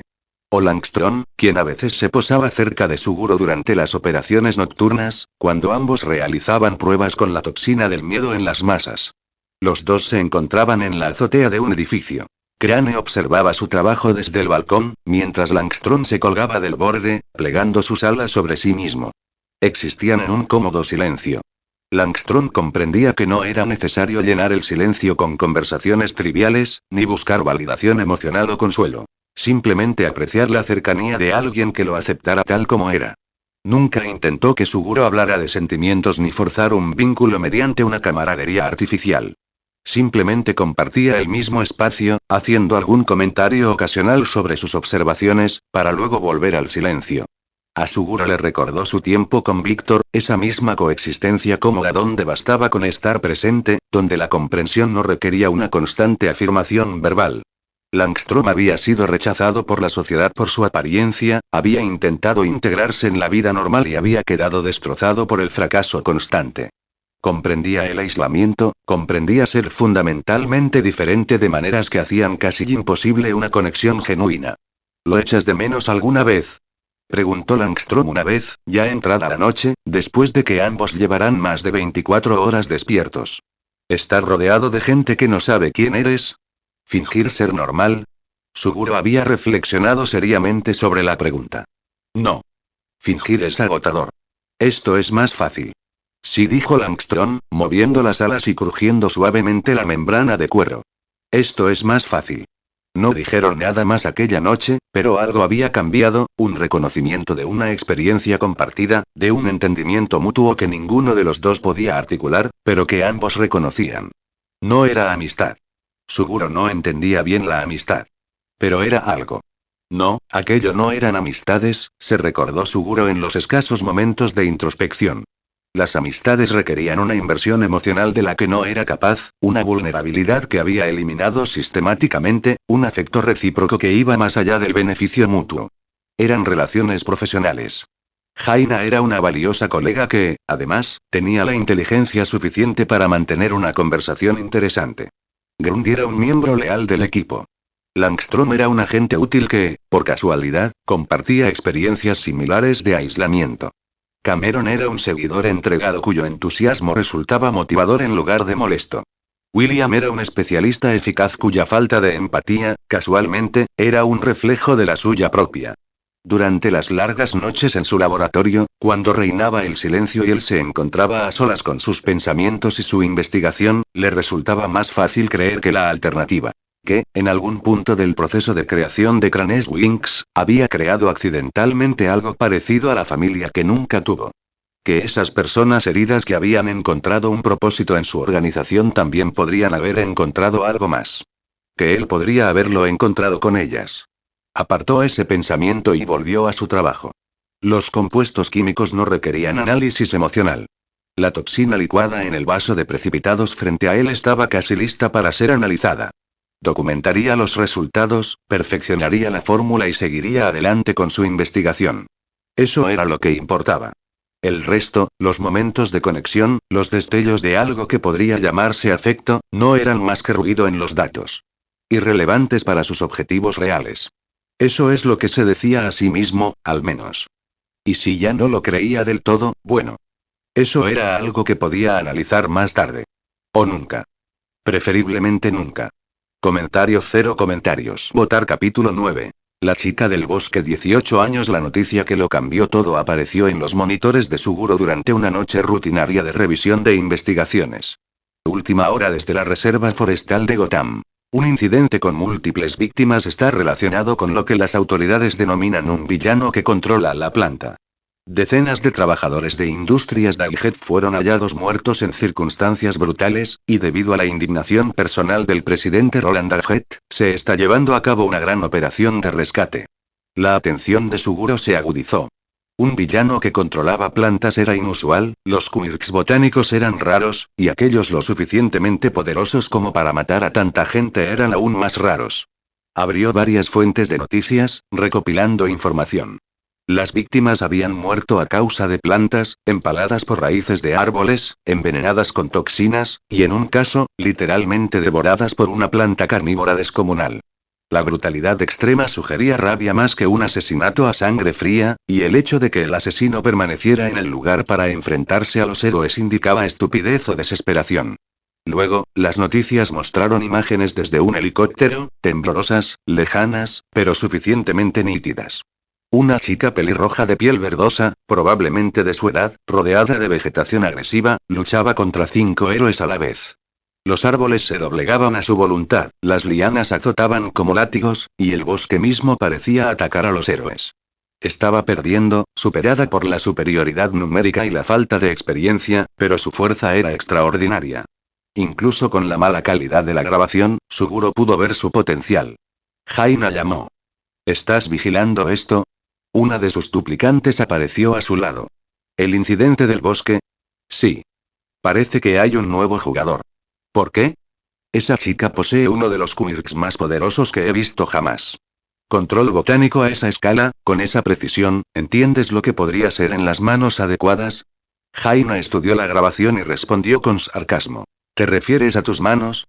Exacto, y están a punto de encerrarla en una instalación de contención donde su don será inútil y su potencial se pudrirá, dijo Suguro, poniéndose de pie, ya planeando. La quiero. Está rodeada de héroes y la transportan bajo máxima seguridad. Su extracción sería prácticamente imposible. Lo casi imposible no es imposible. Las duplicadas de Jaina se dispersaron para cumplir sus tareas mientras Suguro comenzaba a calcular. Un ataque directo a un transporte de héroes era arriesgado. Atraería una atención enorme y podría convertir a las alas de la grulla en el objetivo de una gran operación heroica. Pero el potencial del poder de esa chica, tomó la decisión con su característica lógica fría. Los beneficios superaban los riesgos. Se la llevarían. El transporte del convoy tuvo lugar 2 días después, a última hora de la tarde, por una ruta que pasaba por el puente Northwaine de Gotham, pero al llegar allí vieron varios camiones en llamas y decidieron tomar el túnel pensando que había una emboscada en el puente. Suguro había reunido a todos para esto. Atacarían el convoy en el lugar previsto, un punto intermedio del túnel donde Jaina había saboteado las luces horas antes, creando una zona oscura perfecta. William y Crane enviaron a 30 personas, convertidas en drones sin mente tras sus experimentos, a formar un muro que obligó al convoy a detenerse. El héroe al frente y el primer héroe, presas del pánico, ordenaron detenerse. Un joven, impulsado por el idealismo de ayudar a arreglar Gotham, les pidió que se movieran, pero la multitud de drones permaneció en silencio. Entonces, Jaina envió una duplicada al héroe y le informó que tomarían el túnel debido al caos en el puente. El joven héroe, conmovido, hizo un gesto a los camiones para que se detuvieran. ¿Qué está pasando ahí arriba? Gritó un héroe mayor en la parte trasera, abriéndose paso hacia el frente al ver que los camiones se movían. Pero al ver que la multitud no se movía, comprendió que algo andaba mal. En ese momento, otras 3 duplicadas de Jaina surgieron de entre la multitud, armadas con lanzamisiles pesados. ¡Bum! 3 camiones pesados fueron alcanzados e inutilizados o completamente destruidos. Luego, soltaron las armas y sacaron ametralladoras, disparando contra los guardias armados mientras el joven y el viejo héroe se replegaban tras los escombros, gritando a los demás héroes que avanzaban. Pero entonces oyeron otro boom. El muro tras el convoy se derrumbó y un hombre gris gigante corrió a través de él, ileso por las balas, luchando contra los héroes de la retaguardia. Un hombre enmascarado salió de él y el hombre mayor se dio cuenta de que era una causa perdida. Necesitamos romper el frente, es nuestra mejor oportunidad. Pero el héroe más joven ya corría hacia la retaguardia para salvar a sus compañeros, pero al llegar allí vio al hombre enmascarado lanzar una esfera de cristal con gas dentro y, en sus últimos momentos, comprendió que debería haberse quedado en casa en Boston.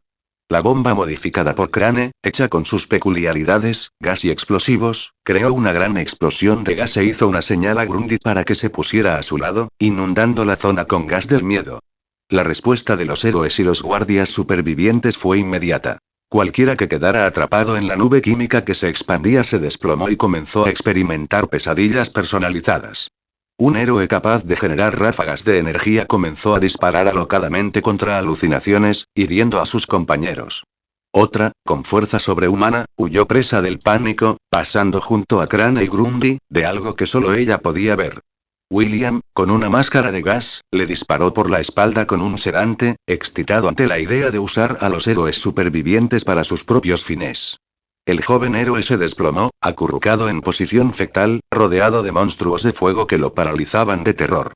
Crane y Grundy, quien le colocó la enorme máscara de gas, un proceso que le había costado mucho tiempo aprender, se dirigieron al camión de la prisión central, el único que se habían asegurado de no dañar durante el ataque. En sus últimos momentos, el joven héroe agarró la pierna de Crane, aferrándose por fin a algo real, y suplicó ayuda, pero recibió un disparo en la cara. Una vez muerto, Crane apartó el cuerpo de una patada, furioso. Mientras tanto, al frente del convoy, los guardias restantes y el viejo héroe cargaron contra la multitud, pero estos ni se inmutaron ni cayeron ante sus ataques. Cuando creyeron estar fuera de combate, una de las jainas disparó a un guardia en la sien. El viejo héroe cargó, listo para atacar con su peculiaridad de fuego al máximo poder, pero en ese instante, un grupo de drones sin mente en el suelo se pusieron de pie, formando un muro protector alrededor de la mujer que se consumía en cenizas. Al mirar a su alrededor, vio a los últimos guardias inmovilizados por los drones y acribillados por otras versiones de la mujer de cabello blanco. Corrió, y justo cuando estaba a punto de escapar, una ráfaga de balas le impactó en la espalda. En sus últimos pensamientos, lo supo. Siempre lo supo. Así terminaría todo en un infierno como esta ciudad. Suguro caminó a través del caos con su característico paso pausado y observó las reacciones cada vez menores a medida que los que quedaban eran capturados por William o se suicidaban para escapar de la pesadilla de la que no podían escapar, hasta que finalmente llegó al camión de transporte que contenía a la niña. Él la señaló y Grundy arrancó la puerta, y entonces Suguro se encontró cara a cara con la chica planta. Probablemente tenía su misma edad, quizá un año más como mucho, con una melena roja alborotada y la piel con un tono verdoso. Vestía una bata de hospital del centro donde la habían atendido y tenía las manos atadas con sujeciones especiales. No estoy aquí para hacerte daño, dijo Suguro, con la voz distorsionada, lo que probablemente no le ayudó. Estoy aquí para ofrecerte algo más, pero primero le arrojó una máscara, será mejor que te la pongas. No quiero causar daños innecesarios después. Los héroes están incapacitados. Puedes huir o puedes venir conmigo y te protegeré para que no te recapturen. Ella lo miró fijamente, luego, al ver el gas afuera y el final del caos, se puso la máscara, confundida. ¿Por qué? Su voz era áspera, como si hablar le resultara extraño. Porque tu don es extraordinario, y encerrarte en una celda sería un desperdicio. Miró sus manos atadas. Luego asintió una vez. Buena decisión, Grundy. Apareció el gigante y Suguro le hizo un gesto a la niña. Llévala. Con cuidado. No representa una amenaza. Grundy la alzó suavemente como si no pesara nada, acunándola con cuidado. Por favor, no la aplastes. Salieron por su túnel improvisado y lo volaron a una distancia segura, lo que significa que cualquier intento de rastrearlos por donde vinieron llevaría tiempo y, en última instancia, sería inútil. Para cuando llegaron los refuerzos heroicos y una de las unidades militarizadas del GCPG, las alas de Crane habían desaparecido.